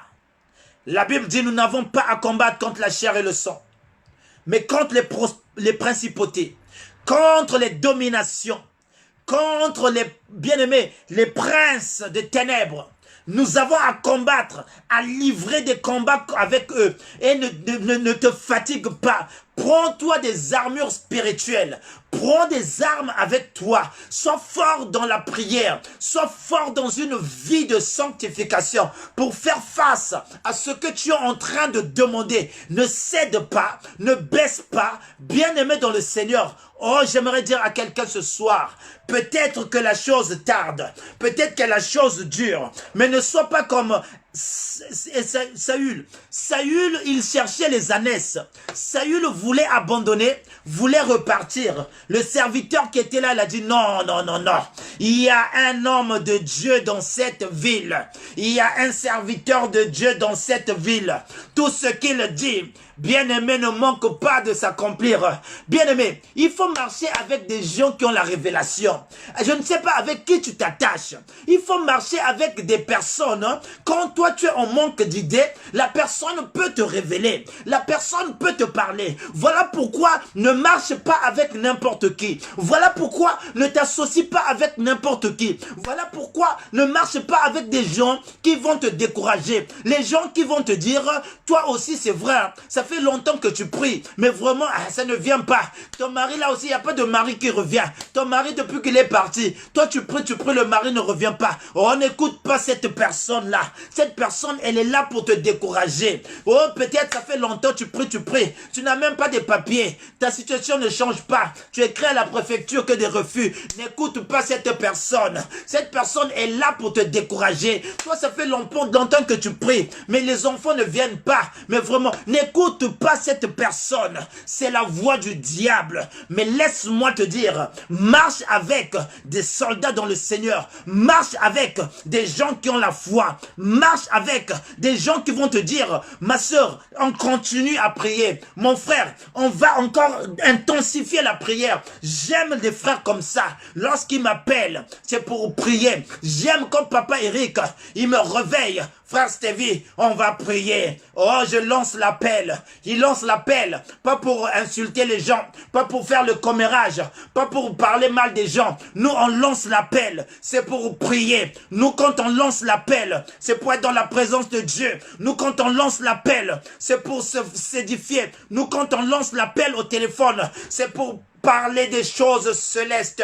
C'est pas pour dire là que tu as vu la sœur Mayo. Ah, la sœur, non, cette sœur-là aussi, hein, je l'ai vue avec des mini-jupes. Je veux pas parler de ça, Eric. Je préfère te prêcher que demain tu ne mettes plus des mini-jupes. Mais je veux pas appeler quelqu'un pour dire que tu as vu la sœur là, comment elle était habillée. Ça s'appelle la médisance.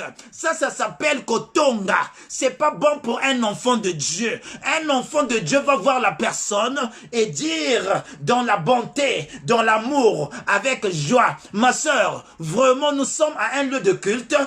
Vraiment la manière de t'habiller, vraiment ça peut déranger. Quand tu dis la chose avec gentillesse, avec sourire, avec un cœur ouvert, la personne va mieux comprendre. Au lieu au tonga, au lieu de dire, ah, tu as vu, hein, la sœur Inès, vraiment, mais comment elle peut venir comme ça, avec des seins en l'air? Comment elle peut venir comme ça? Non, ma sœur, c'est ça qui tue aujourd'hui. C'est ça qui tue les chrétiens. C'est ça, les chrétiens pensent que le grand péché, c'est l'adultère. Les chrétiens pensent que le grand péché, c'est l'impudicité. Les chrétiens pensent que le grand péché, c'est le vol. Mais lorsque nous sommes là, blabloter, sur les frères, sur des sœurs, sur les hommes de Dieu, sur bien-aimés, nous péchons et l'Esprit de Dieu ne se manifeste plus. Il n'y a plus de miracles dans l'église parce que l'église est dans le commérage, parce que dans l'église est dans les kotonga, parce que l'église est dans les kofinga, parce que l'église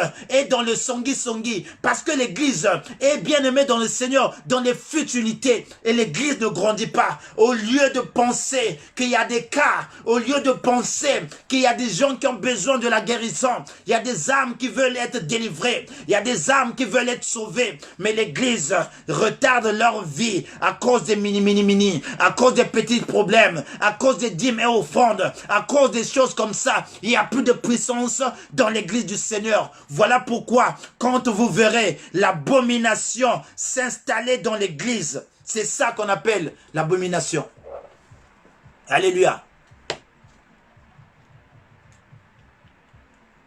N'aie pas ce genre d'amis qui vont te tirer vers le bas. Aujourd'hui, tu es chrétien, chrétienne. Choisis des personnes avec qui marcher. Choisis des personnes avec qui cheminer. Moi, frère Eric, c'est mon ami d'enfance. Mais s'il n'était pas dans le Seigneur, on ne serait pas ensemble aujourd'hui. Ce qui nous lie, ce n'est pas parce qu'on se connaissait, mais ce qui nous lie, c'est le nom de Jésus. Alléluia. Si, bien-aimé dans le Seigneur, j'ai aussi d'autres amis qui sont là, mais nous ne sommes pas ensemble. Parce que je sais que moi, si je veux être avec eux, c'est pour que je puisse leur bien-aimé communiquer la pensée de Dieu. Mais je ne serai pas là parce que Maman Diana, c'est ma belle-sœur. Bien-aimé, c'est mon petit frère. Bien-aimé, sa femme, c'est la petite sœur de Maman Diana. Mais on n'est pas là à cause de ça. Mais ce qui nous unit, c'est le nom de Jésus. Ce qui nous unit, c'est parce que, bien-aimé, c'est la moisson de Christ. C'est pas parce que, oh non, il y a une relation. Non, non, nous ne sommes pas là. Mais bien-aimé dans le Seigneur, on commence à choisir avec qui marcher. Quand tu marches avec Christ, je marche avec toi. Quand tu ne marches pas avec Christ, tu ne peux pas être mon compagnon. La Bible dit, deux personnes s'ils ne s'accordent pas. Deux personnes ne peuvent pas marcher ensemble s'ils ne s'accordent pas. Comment tu peux servir, bien-aimé dans le Seigneur, les ténèbres et la lumière? Tu ne peux pas. Les ténèbres et la lumière ne peuvent pas cohabiter. C'est pourquoi, bien-aimé, ne sois pas...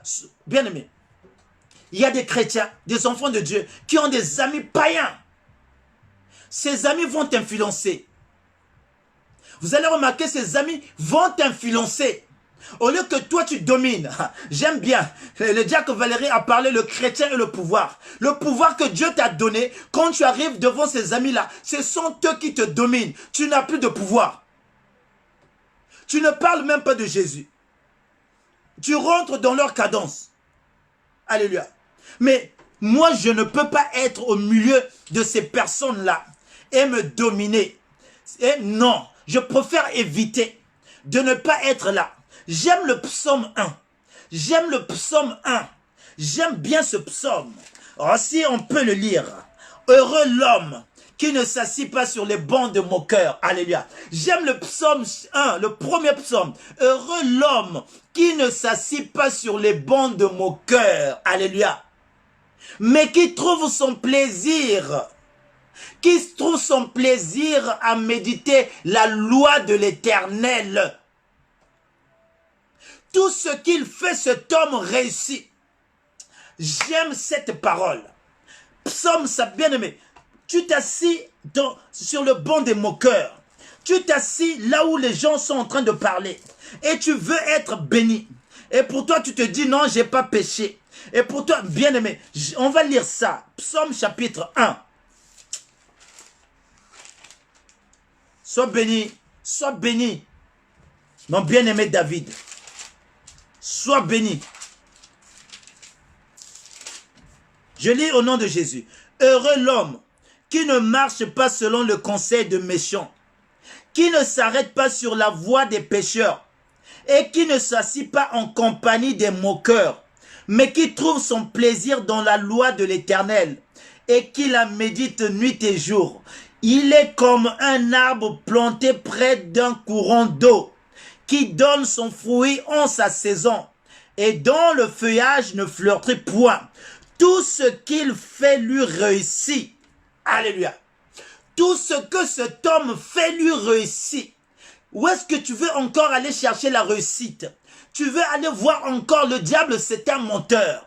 Le diable est là pour mentir les gens.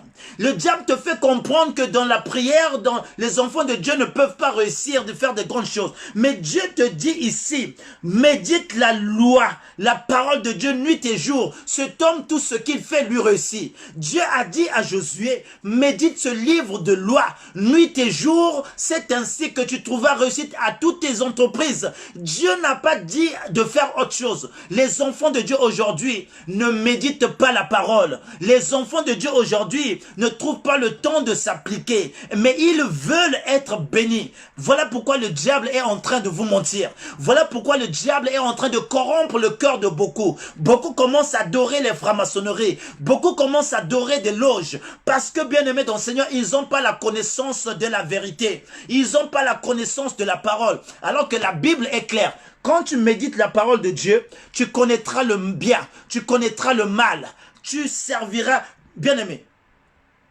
Il y a des choses qui vont te servir d'exemple que tu ne vas pas tomber dessus. Alléluia. La parole va t'éviter certains chemins à force de la méditer.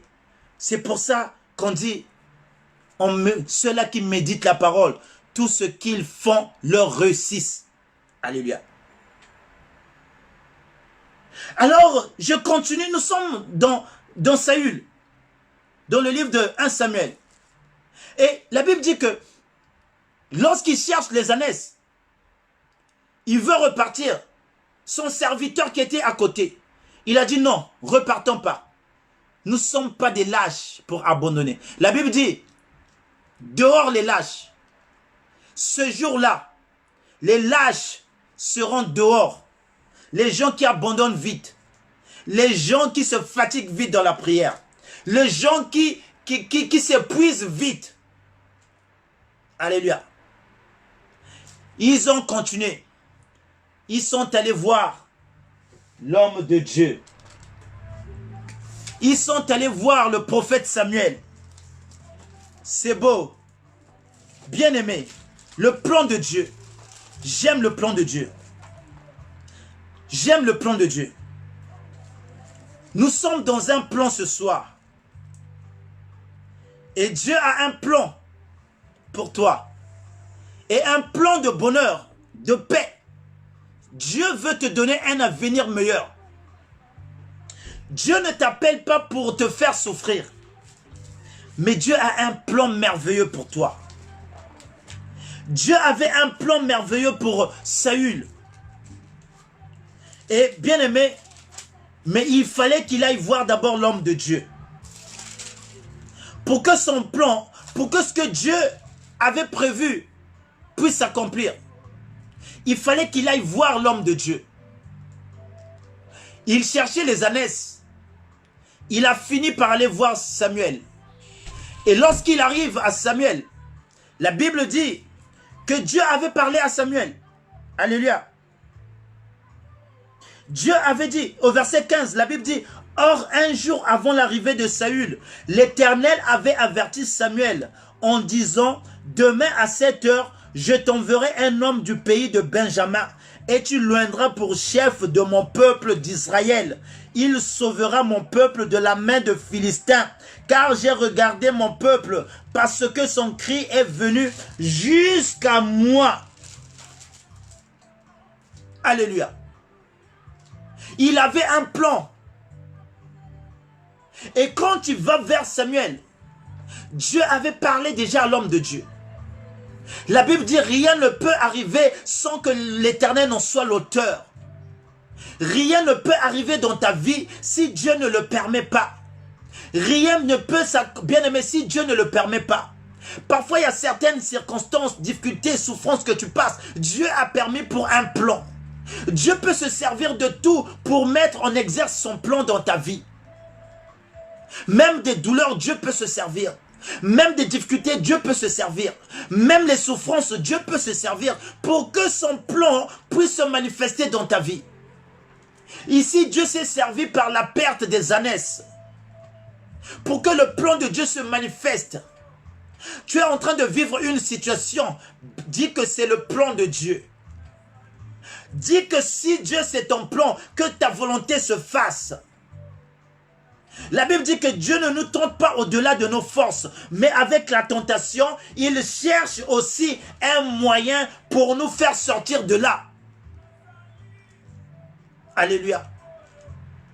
Et lorsque Saül rencontre Samuel, et c'était pour les ânesses, Saül voulait demander à Samuel de lui montrer où étaient ces ânesses qu'il était en train de chercher. Parce que l'homme de Dieu est clair. Alléluia. C'est le symbole de Dieu. Tu as un problème. Tu vas auprès du Seigneur. Que le Seigneur te montre le chemin. Parce que Jésus-Christ, c'est le chemin. Saül venait à Samuel pour que Samuel lui montre le chemin où étaient parties ces ânesses. Et Samuel, aujourd'hui, c'est le symbole de Christ, qui est le chemin, qui veut montrer le chemin. Toute personne qui a un problème, je te dis ce soir de te tourner vers Christ, qui est le véritable chemin, qui te montrera quel chemin emprunter, qui te donnera la direction. Alléluia. Oh yes. Sois béni ma soeur aimée et bonjour. Si la parole te parle, n'endurcis pas ton cœur. Que le Seigneur se manifeste dans la vie de quelqu'un. Alléluia. Ce que tu as perdu, c'est pour la gloire de Dieu. Je dis à quelqu'un, ce que tu as perdu, c'est pour la gloire de Dieu qu'elle puisse se manifester encore dans ta vie. Ne regrette pas. Ne t'inquiète pas. Dieu est merveilleux. C'est simplement son plan qu'il veut accomplir dans ta vie. Ici, la Bible dit, au verset 18, Saül s'approcha de Samuel au milieu de la porte et dit, « Indique-moi, je te prie, où est la maison du voyant ?» Samuel répondit à Saül, « C'est moi qui suis le voyant. Monte devant moi au haut lieu, et vous mangerez aujourd'hui avec moi. je te laisserai partir demain et je te dirai tout ce qui se passe dans ton cœur. Oh, celui qui sonde les profondeurs et les reins, il n'y a que Dieu. Alléluia. Bien-aimé, au verset 20, il dit, ne t'inquiète pas des ânesses que tu as perdues il y a 3 jours, car elles sont retrouvées. Et pour qui est réservé tout ce qu'il y a de précieux en Israël? N'est-ce pas pour toi et pour toute la maison de ton père? Ne t'inquiète pas pour ce que tu as perdu ce soir, le Seigneur est en train de te dire. Ne t'inquiète pas, tu as perdu autrefois, je ne sais pas, quelque chose qui t'était cher. Tu as peut-être perdu, je ne sais pas, un travail. Ne t'inquiète pas. Tu as peut-être perdu un mariage. Ne t'inquiète pas. Alléluia. Je ne sais pas ce que tu as perdu. Tu as peut-être perdu quelque chose. Ou ta vie que tu avais de prière. Ou tu as peut-être perdu, bien-aimé dans le Seigneur, ton engagement envers le Seigneur. Mais le Seigneur, par cette perte, il veut que tu repars vers lui. Il veut t'emmener vers lui. Il a occasionné cette perte pour que tu te retournes vers lui. Alléluia. Vous savez, le fils prodigue, il est parti avec sa fortune. Mais lorsqu'il avait tout perdu, il est revenu vers le Père. Lorsqu'on perd des choses, on revient vers le Père. On revient vers celui qui est capable de nous donner au centuple. Ici, bien-aimé, Dieu avait réservé la royauté. Regardez des ânesses, ils passent roi. Il n'y a que Dieu qui peut faire ça. Des ânesses qu'il cherchait, Dieu leur réservé une place de gloire. Dieu leur réservé une place d'honneur. Dieu leur réservé une place bien-aimée de choix, qu'il a même dépassé à Saül. Parfois tu es allé auprès du Seigneur pour un sujet, mais Dieu va te donner au-delà de ce que tu demandes, parce que Dieu va t'étonner. Il n'y a que Dieu qui peut donner des choses dans la vie d'une personne auquel la personne ne s'attendait pas. Il n'y a que Dieu qui peut te donner ces choses. Ce que tu ne t'attendais pas, mais Dieu va l'accomplir pour toi. Alléluia. David était un gardien de chèvres. David était en train de paître le troupeau. Il ne s'attendait pas un jour devenir roi. Dieu l'avait surpris. C'est ce qu'il déclare tout le temps. Mon âme te bénit et n'oublie aucun de tes bienfaits. Ce que Dieu fait nous surpasse, dépasse notre entendement. Je ne m'attendais pas qu'un jour, puisque Dieu puisse me donner un ministère, qu'aujourd'hui je sois à la prédication. Ce n'était même pas dans mon imagination. J'aimais la vie, j'aimais danser, j'aimais sortir, j'aimais être libre. J'aimais pas être là, non, mais ah non, il faut que j'aille prêcher. J'aimais pas être conditionné. Un samedi, je voulais faire ce que je voulais. Alléluia. Je voulais rejoindre mes copains. Je voulais être autour de l'alcool. Je voulais faire comme les choses de mon âge, les gens de mon âge font. Mais je ne m'attendais pas de recevoir un ministère. Il n'y a que Dieu qui peut faire des choses auxquelles l'homme ne s'attend pas. Alléluia. Parce que tu ne peux pas s'opposer à sa volonté. Quand son temps arrive, quand il décide, quand Dieu dit oui, personne ne peut dire non. Quand le temps arrive, la chose doit s'accomplir. David ne savait pas qu'un jour qu'il devait être roi. Il était tranquille dans son coin. Il était en train de paître les troupeaux. La Bible dit même qu'il sentait l'odeur de chèvre. Mais celui qui sentait l'odeur de chèvre, se retrouve, bien-aimé, sur le trône, en train de diriger tout un peuple. Il n'y a que Dieu qui peut faire des choses comme ça. Marie de Magdala, elle était prostituée, la Bible me dit. Alléluia. Mais de prostituée, elle est devenue servante de Dieu. Aujourd'hui, on parle encore de Marie de Magdala. Servante de Dieu.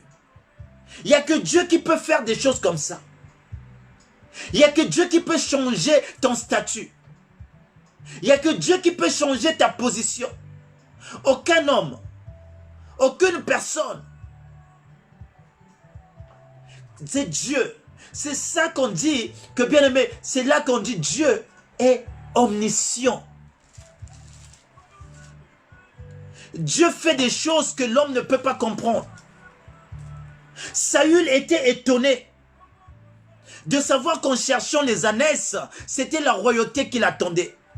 Alors j'aimerais dire à quelqu'un, peut-être tu es venu auprès du Seigneur, peut-être c'est le mariage qui t'a motivé, peut-être c'est les enfants qui t'ont motivé, peut-être tu es venu pour une maladie, mais c'est juste un appât. C'est juste Dieu s'est servi de ça pour venir vers lui. Mais Dieu te réserve des grandes choses. Je suis venu à Dieu. Pour moi, je me disais, ah non, je suis fatigué de faire aussi cette vie-là. Je fais ce jeu. Je venais pas auprès du Seigneur pour un jour être prédicateur de l'évangile. Je ne venais pas auprès du Seigneur pour un jour, bien-aimé dans le Seigneur, être bien-aimé ce que je suis aujourd'hui. Mais quand on vient auprès de lui, quand on vient dans sa présence, Dieu nous façonne. Quand on vient dans sa présence, nous sommes l'argile. Nous n'avons pas de forme. Mais lui, c'est le véritable potier. Et Dieu commence à donner sa forme. Et Dieu commence à te modeler. Et Dieu commence à te façonner. Et au fur et à mesure, le monde commence à s'étonner. Au fur et à mesure, le monde commence à te découvrir. Mais Dieu est en train de travailler. Et quand il travaille davantage, tu étais vase de terre. Tu changes de dimension. Tu deviens vase d'argent. Vase d'argent. Tu deviens vase d'or. Et quand tu deviens vase d'or, tu deviens utile au service de Dieu. C'est pourquoi la Bible est en train de dire, dans une maison, il n'y a pas que des vases de terre, ni de vases de bois, mais il y a aussi des vases d'or et des vases d'argent. Ça veut simplement dire que dans une maison, il y a des assiettes qui sont là que tu te sers tous les jours. Vous savez, il y a des assiettes qui sont là de tous les jours. Mais dans le placard, il y a des choses qu'on a réservées. Lorsque les invités arrivent, on présente ces assiettes. Lorsque les invités viennent dans ta maison, tu ne les sers pas aux mêmes assiettes que tu sers ta maison. Mais tu vas prendre ce que tu avais mis dans le... Bien-aimé, ça, ce sont des vases d'or. Alléluia. Ça, ce sont des vases d'or que Dieu se sert pour son sacerdoce, que Dieu se sert pour son bien-aimé dans le Seigneur, pour sa moisson. Et donc, le but de Dieu, que tu deviennes un vase d'honneur. Que tu sois un vase d'honneur. Et c'est dans la présence de Dieu. C'est lorsque tu viens dans sa présence et tu deviens un vase d'honneur. Et Dieu se sert de toi. Tu deviens gagneur d'âme. Alléluia. Tu deviens gagneur d'âme. Tu deviens bien-aimé celui qui s'engage dans la moisson. Et j'aimerais dire à quelqu'un ce soir, il y a des choses qu'on obtient que lorsque nous sommes dans le service. Tu peux passer beaucoup de temps à prier. Tu peux passer beaucoup de temps à aller à l'église. Tu n'obtiendras pas ces choses-là. Il y a des choses qui sont réservées pour une catégorie de personnes. Il y a des choses qui sont réservées, bien-aimés dans le Seigneur, pour ceux que Dieu a mis à part. Pour ceux-là qui font le service. Ceux qui travaillaient dans le temple. Ceux-là qui travaillaient dans le temple, il y avait des morceaux, lorsqu'on venait faire le sacrifice, il y avait des morceaux qui leur étaient réservés. Et même là, On ne va pas aller loin. Et même là, vous allez voir qu'il y avait une partie qui a été réservée pour Saül. Alléluia. Attendez, nous allons voir ça. Non. Alléluia. Nous allons voir. 1 Samuel 9, verset 23. J'aimerais que quelqu'un écrive avec moi. Merci Seigneur. Merci Seigneur, je suis arrivé là. C'est là. 1 Samuel 9, verset 23. La Bible dit, Samuel dit au cuisinier, serre la portion que je t'avais ordonnée en te disant, mets-la à part. Le cuisinier donna l'épaule et ce qui l'entoure, et il le servit à Saül. Et Samuel dit, voici ce qui a été réservé, mets-le devant toi et mange, car l'on a gardé pour toi lorsque j'ai convié le peuple. Bien-aimé, au milieu de festin, il y avait une partie qu'on avait laissée pour Saül. Samuel a donné des consignes au cuisinier. Vous avez tué un agneau, mais cette partie-là, l'épaule, c'est pour Samuel, c'est pour Saül. Donc, ça veut dire qu'il y a des choses que Dieu réserve pour ceux-là qui sont au service. Alléluia. Il y a des choses que tu vas obtenir lorsque tu serviras Dieu. Et la partie de l'épaule symbolisait que le peuple allait, bien aimé dans le Seigneur. Donc l'épaule supporte. Donc le peuple allait se reposer sur l'épaule de Saül. C'est pourquoi on a réservé l'épaule, parce qu'il devenait roi. Donc le peuple devait s'adosser sur les épaules de Saül. Donc c'était symbolique. Et Dieu, tout ce qu'il fait est symbolique. Alléluia. Bien-aimé, la Bible dit une chose. Le papa de Zacharie, lorsqu'il était en train de faire son service, Zacharie était en plein service. La Bible dit, pendant son service, l'ange de l'Éternel apparut. Et l'ange de l'Éternel a dit, ta prière a été exaucée.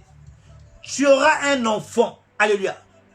La Bible dit que lorsqu'il était en train de faire le service, Zacharie, le père de Jean-Baptiste, était stérile pendant des années. Il n'arrivait pas, malgré ses désirs, à avoir un enfant. Mais c'est dans le service que Dieu l'a béni. C'est pour dire à quelqu'un ce soir, il y a des choses, il y a des bénédictions que tu n'obtiendras que lorsque tu seras dans le service. Lorsque tu serviras Dieu, peu importe là où tu le sers, mais lorsque tu te décideras à te lever, ton problème ne tardera pas. Je l'ai remarqué même dans ma propre vie. Nous sommes des premiers à témoigner ce que nous vivons avec Dieu. Il y a des choses qui ont été bloquées dans ma vie, malgré tout ce que je pouvais faire de mon impossible. Ce n'est pas les moyens qui manquaient, ce n'est pas l'argent qui manquait, ce n'est pas la volonté qui manquait. J'ai voulu faire des choses, mais je n'ai pas pu. Mais lorsque je suis rentré dans le service, ces choses n'ont pas duré longtemps pour s'accomplir. Des promesses qui t'ont été faites, tu les obtiendras que dans le service. Voilà pourquoi je rajoute ce soir, sers Dieu. Je termine mon message par là. Sers Dieu. Alléluia. Sers Dieu. Exode 23, 25. Vous servirez l'Éternel. Il bénira votre pain et vos eaux. Vous servirez l'Éternel. Il bénira votre pain et vos eaux. Alléluia. Et il éloignera de la maladie de vous. Donc même la maladie, Dieu l'éloigne lorsque tu es dans le service exactement. Bien-aimé, tu as un talent. Tu as une grâce quelconque. n'attends pas longtemps, rentre dans la moisson.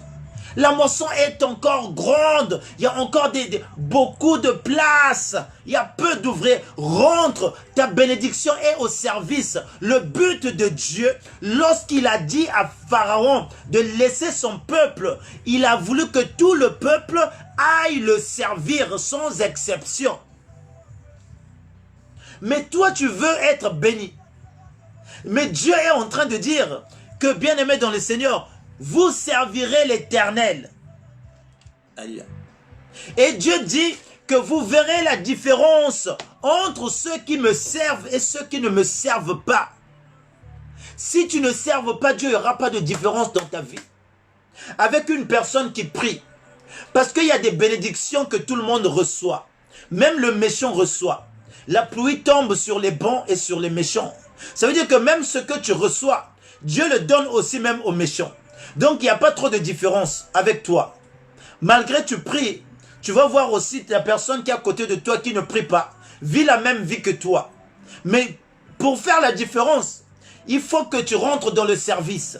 Quand tu rentres dans le service, or que quand on sert Dieu, on rentre dans le sacerdoce. Quand on rentre dans le sacerdoce, c'est ce qui est sacré. Et quand on parle du sacré, on parle du surnaturel. Ta vie sera une vie surnaturelle. Tu peux dire comme Josué, j'arrête le soleil à Gabaon, le soleil va arrêter. Il y a certaines situations qui vont impacter ta vie que ton voisin ne peut pas faire. Parce que toi tu es dans le service, parce que toi tu vis dans le surnaturel. C'est ça la différence. La différence c'est pas seulement parce que j'ai eu l'argent, c'est pas ça la différence. Quand on dit il y aura la différence entre ceux qui servent Dieu, non, la différence est dans le surnaturel. La différence n'est pas parce que, oh non, moi on m'a embauché, lui on m'a pas embauché. Ça c'est les choses de la terre que même le païen peut avoir. Mais la différence doit se faire dans le surnaturel. Avoir la foi. La Bible dit que Élie était un homme de même nature que nous. Mais lorsqu'il a prié, la pluie s'est arrêtée. Lorsqu'il a prié, le feu est descendu. Tu dois être un homme qui fait descendre le feu du ciel. C'est ça qui va faire la différence entre celui qui sert et celui qui ne sert pas. Aujourd'hui, les chrétiens, oh, nous serons la tête. Parce que, non, ça dit les bénédictions de la terre vous ont aveuglé. Les choses de la terre que tous vivent. Parfois, vous savez, j'aime voir, je regarde, quand je vois des stars, ils ont tout ça, ils ont tout ça, ils ont tout ça. Alléluia. Et toi, quand tu as ça, tu te glorifies, vous verrez la différence. Quelle différence? La différence est dans le surnaturel. Le diable aussi donne la même chose. Alléluia. Le diable aussi donne la même chose. Mais la différence c'est que, bien-aimé, toi tu peux prier pour une personne malade. La personne est guérie. Mais celui qui ne prie pas, qui a le matériel, ne peut pas prier pour un malade. Ne peut pas imposer la main à une personne malade. C'est ça la différence. La différence, c'est que toi, tu peux prophétiser sur une personne. Et bien aimé, la Bible dit que Ézéchiel a prophétisé sur les ossements desséchés. Les ossements ont repris vie. Tu peux prophétiser sur tout ce qui était bien aimé mort en toi ou en une personne. Les choses reprennent vie et on voit la puissance de Dieu. C'est ça la différence. Alléluia. C'est pas une personne qui a débloqué la situation avec l'argent. Non, tu peux débloquer une situation là où on parlait d'argent, mais toi, par la prière, tu débloques une situation. C'est ça la différence entre ceux qui servent Dieu et ceux qui ne servent pas Dieu. Alléluia. Le monde considère les gens qui ont l'argent. Le monde, quand ils viendront autour de toi, c'est lorsque tu auras des moyens.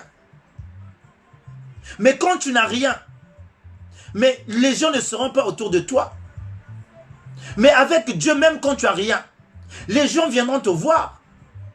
Alléluia. Et pourtant, tu n'as rien. C'est ça la différence. C'est ça le surnaturel de Dieu. Mais la personne n'a rien. Alléluia. Les prophètes, les rois venaient, les rois Akab, ils venaient voir Élie. Élie n'avait pas d'argent. Élie n'avait pas... Mais ils venaient le voir. Il venait voir Élisée. Il n'avait pas des avions. Mais c'est parce qu'il y avait le surnaturel en lui. C'est ça la différence. Mais la différence des enfants de Dieu, aujourd'hui, ils apprennent sur le matériel. Oh, voilà pourquoi le diable vous a aveuglé. Voilà pourquoi quand on voit quelqu'un avec du matériel, on croit que, oh non, c'est ça la bénédiction. C'est pas ça. C'est périssable. Alléluia. Je ne suis pas contre ça, mais Dieu veut que la vie chrétienne, avant tout, c'est une vie surnaturelle. C'est une vie qui impacte. C'est une vie qui n'est pas comme tout autre. Les gens vont te craindre même quand tu n'as rien. C'est ça la différence. Vous savez, dans mon travail, moi j'ai souvent mon téléphone. Mais mon téléphone, je ne me sers pas pour aller sur Facebook, non, j'ai mon téléphone. Souvent quand je travaille, parfois un verset peut me venir. Je veux consulter la Bible qu'il y a sur mon téléphone. J'ouvre mon téléphone, je regarde le verset. Parfois une parole peut me venir et Dieu me dit, mets à cœur de regarder. Et je vois si c'est conforme à la parole de Dieu. Et j'ai un collègue qui me dit, mais Stevie, je constate une chose. Depuis que toi tu sors ton téléphone, il n'y a aucun chef qui t'a interpellé. Mais moi, quand j'essaie seulement de prendre le téléphone, on me dit tout de suite, Axel, ton téléphone là. Mais toi, depuis que tu prends ton téléphone, je l'ai dit, c'est ça la différence entre ceux-là qui servent Dieu et ceux qui ne servent pas Dieu. Parce que Dieu sait pourquoi je prends le téléphone. Souvent mes soeurs sont là, mes frères sont là. Parfois je prends le téléphone, j'envoie un message d'encouragement. J'envoie un verset biblique sur la plateforme. Mais je ne prends pas le téléphone pour faire n'importe quoi. Voilà pourquoi même les chefs, ils ne me parlent jamais du téléphone. C'est ça la différence. Parce que le surnaturel doit agir. Alléluia. Mais aujourd'hui, on pense que la différence, c'est dans les choses mondaines, c'est dans les... Non, bien-aimés dans le Seigneur. Voilà, c'est ce que j'ai dit. Je pense que demain, ceux-là qui seront en direct sur les APJ, ceux-là qui seront en direct sur la plateforme qui est en ligne, les APJ, on aura un message. On va continuer ce thème sur le service de Dieu, le bienfait de servir Dieu, les bienfaits d'être dans le service. Bien-aimé dans le Seigneur, je disais, il y a des choses que tu vas obtenir qu'en servant Dieu. Et c'est là que les portes s'ouvrent encore. Alléluia. Parce que Dieu a dit, je répète ce soir, vous me servirez, vous servirez l'Éternel votre Dieu, et il bénira votre pain. Le pain, c'est le symbole du travail. Le pain, c'est le symbole, bien-aimé dans le Seigneur, des ressources. Quand tu travailles, ton travail est fructifié par Dieu. Il y a des gens qui ne gagnent pas des millions, mais qui vivent bien. Avec ton salaire, tu réalises des grandes choses. Parfois, je m'étonne, je dis, j'ai beaucoup d'enfants à la maison quand vous me voyez. Quand je comptais hier, je vois, on est au moins 8 comme ça à la maison. Je dis, mais je ne gagne pas beaucoup d'argent. Mais au moins, on vit, on mange tous les jours, on est dans la joie. Et quand il y a un problème aussi, on satisfait même au pays. Je dis, mais comment j'arrive à faire tout cela? Et j'ai compris que Dieu lui-même, quand Dieu opère, quand Dieu multiplie, parfois on est inconscient. Vous savez, Dieu lui-même est en train de multiplier ton pain. Ça veut dire le pain, c'est le symbole du gain. Donc quand je vais travailler, c'est mon pain. Alléluia. Parce que la Bible dit, tu gagneras à la sueur, tu gagneras ton pain à la sueur de ton front. Donc quand je veux travailler, j'emmène le pain. Et ce pain-là que j'emmène à la maison, Dieu le bénit. Et quand Dieu bénit ce pain se multiplie. Quand ce pain se multiplie, je ne comprends pas. Il était petit, mais quand il rentre dans ma maison, ce pain-là commence à satisfaire toute la maison. Ce pain-là commence à répondre aux besoins de tout. Ça veut dire qu'on fait le programme, on dit que Même ça, c'est resté. Mais comment? On bénit seulement le Seigneur. On ne cherche pas à comprendre. Mais vous allez voir une personne qui gagne 2000, 3000 euros. Il a toujours des problèmes. Il est toujours en découvert. Il a toujours des situations. On vient toujours de le frapper chez les huissiers. Pourquoi on appelle ça le pain de la douleur? Tu mangeras le pain de la douleur. Dans le livre de Psaume 127, on nous parle du pain de la douleur. Je termine mon message par là. Bien-aimé dans le Seigneur, je ne veux pas déborder, être l'occasion de chute, bien que en ce moment, il y a un fléau qui est en train de battre le record dans la communauté congolaise. Le samedi, ça devient un grand combat pour passer le message. La majorité des gens sont occupés dans les terrains. La majorité, tout le monde veut fêter dans les terrains. La majorité, tout le monde... En fait, chaque samedi, c'est devenu des fêtes. Chaque samedi, c'est devenu des rencontres. Chaque samedi, c'est devenu des terrains. Donc, c'est pourquoi d'ailleurs qu'on a du mal même à regrouper autant de personnes. Mais tout ça, c'est la distraction du diable. Le diable a compris. Le diable a compris que bien aimé dans le Seigneur, il doit multiplier les distractions pour que ces personnes ne puissent pas écouter la parole de la vérité. Et ils vont continuer à manger le pain de la douleur. Vous allez voir des gens qui vont tout libérer dans les terrains. Alors qu'avec cet argent-là, ils pouvaient rajouter la semoule à la maison. Ils pouvaient rajouter le lait à la maison. Mais il va partir acheter. Et bien aimé, c'est pour qu'ils ne voient pas la vérité, la parole de la vérité. Je vais lire ça pour terminer. Psaume 127. La Bible dit, c'est en vain vous vous levez de bon matin. Psaume 127 au verset 2. C'est en vain que vous vous levez de bon matin et vous mangez le pain de douleur. Il en donne autant à ses bien-aimés. Alléluia. Il en donne autant à ses bien-aimés pendant leur sommeil. Parole du Seigneur. Il parle aux hommes, à ceux-là qui ne cherchent pas Dieu, mais qui courent derrière l'argent, qui se lèvent le bon matin. Il dit, vous vous levez de bon matin et vous vous couchez tard. Mais vous gagnez beaucoup d'argent, mais vous ne faites rien avec cet argent. C'est ce qu'on appelle le pain de la douleur. Ça veut simplement dire que tu vas gagner l'argent, mais tu as toujours des problèmes. Tu as toujours des problèmes. Mais la Bible dit, il en donne autant à ses bien-aimés. Ça veut dire que ce que toi tu vas te tracasser, son bien-aimé qui dort paisiblement, Dieu fabrique le pain dans la nuit et à son réveil, Dieu lui donne. Ça veut dire que cette personne, il ne fournit pas beaucoup d'efforts. Avec le pain qu'il a, il est dans la joie. Sa maison est dans la joie, ses enfants sont dans la joie, il satisfait à tous ses besoins, il n'est pas complexé. C'est ça qu'on appelle, bien-aimé, le pain qui est béni par Dieu. C'est pourquoi Dieu dit, vous servirez l'Éternel, votre Dieu, et votre Dieu bénira votre pain et vos eaux. Les eaux, ce sont les ressources. D'où viennent ces argent? Oh, bien-aimé, on parlera de ça demain. Que Dieu vous bénisse. Merci, maman Huguette, pour ta présence. Sois bénie, la servante de Dieu.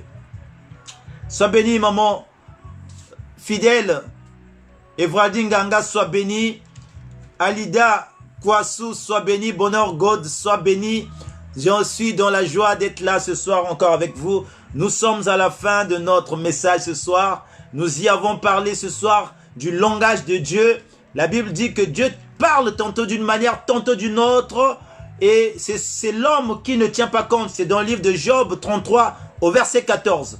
Lisez, Dieu a beaucoup de manières à parler. Dieu peut nous appeler vers lui par une perte. Nous l'avons vu avec Saül. Il avait perdu les ânesses alors que Dieu l'appelait, Dieu le cherchait. Mais pour le trouver, il a fallu qu'il puisse perdre. Il y a des choses que tu vas perdre dans ta vie, mais ne t'inquiète pas. Au travers de ce que tu as perdu, Dieu a besoin de toi. Au travers de ce que tu as perdu, Dieu veut te récupérer. Au travers de ce que tu as perdu, Dieu veut accomplir un plan dans ta vie. Au travers de ce que tu as perdu, Dieu veut te donner au centuple encore. Dieu veut te donner plus que des choses. Parfois, on s'accroche à des choses qui sont peu comparées à Dieu. Alléluia, qui sont peu comparés à ce que Dieu nous a réservé. Mais nous, on s'accroche. Parfois, il y a parfois des travails. Vous savez, moi, je m'accrochais à mon travail. Mais aujourd'hui, le travail que je m'accrochais hier, c'était peu à ce que Dieu m'a donné. Le jour que j'ai décidé d'abandonner ce travail, Dieu m'a donné encore un autre travail qui est meilleur. Donc, parfois, on s'accroche à des choses que, bien aimés, qui sont peu à ce que Dieu a prévu. Et bien aimé, ne t'inquiète pas. Le Seigneur a un plan merveilleux pour toi. Sois béni. Nous allons prier. Nous allons rendre grâce à Dieu. Seigneur Dieu, nous te bénissons ce soir. Et nous te rendons grâce pour ces moments que nous avons passés ensemble avec mes bien-aimés. Merci de m'avoir utilisé. Merci de m'avoir encore, éternel, ô Dieu. Seigneur, servi comme instrument ce soir. Je bénis ces moments. Je bénis toute personne qui était là ce soir. Et je recommande leur vie en tes saintes et divines mains. Seigneur, si parmi nous ce soir, il y a quelqu'un qui a perdu quelque chose, et je crois qu'auprès de toi, Seigneur, il le retrouvera au centuple. Car tu ne mens pas, Seigneur, ô Dieu. Seigneur, redonne à celui qui a perdu hier. Redonne, Seigneur, ô Dieu, et donne encore ce qui a plus de valeur pour que, Seigneur, ô Dieu, qu'il continue à marcher avec toi. Merci Seigneur, cette nuit en tes saintes et divines mains, Seigneur éternel, ô Dieu, élève des murailles de feu tout autour de nos maisons. Seigneur, que nous soyons éternels sous ta couverture, car tu dis dans ta parole, Seigneur, ô Dieu, celui qui repose sous l'abri du Très-Haut, Seigneur, ô Dieu, repose à l'ombre du Tout-Puissant. Seigneur, nous voulons reposer à ton ombre, nous voulons être protégés sous ta protection. Et je recommande aussi la journée de demain, ceux-là qui vont aller dans les cultes, Seigneur, ô Dieu, que tu les accompagnes, Seigneur, ô Dieu, qu'ils fassent bon culte et que, Seigneur, les anges nous précèdent dans nos lieux de culte et que ton esprit soit au contrôle de toutes choses. Merci, Papa. Merci pour tes bienfaits. Merci pour ta bonté. Merci pour ta gloire et merci encore pour ta fidélité. Sois béni, sois béni, sois béni. Au nom de Jésus-Christ, j'ai ainsi prié. Amen. Amen, amen, amen, amen. Que Dieu vous bénisse. Que Dieu vous bénisse, que Dieu vous bénisse. Merci pour toi qui étais là ce soir. Merci maman Alida, merci papa Valérie, merci maman Huguette, merci mon frère Chris Novek. Que Dieu vous bénisse. À la prochaine. Merci. Demain, si vous pouvez être connecté le soir, bien sûr, on a à 20 h, on aura notre culte avec le frère Vivien à 20 h, mais à 13 h, aux environs de midi, non 11 h, je serai en direct des APJ qui est là où nous évoluons, qui est notre bien-aimé, notre ministère, donc à l'église, là où nous évoluons, les APJ. Je serai en direct demain à partir de 11 h. Nous allons essayer un peu de faire la suite, de continuer le message qu'on a abordé vers la fin sur le service. Et si vous êtes là demain 11 h, ça sera une bénédiction. On sera tous bénis. Que Dieu vous bénisse, votre humble serviteur, le bien-aimé Stevie Mboutou. Soyez bénis, sois béni, maman Huguette. Merci.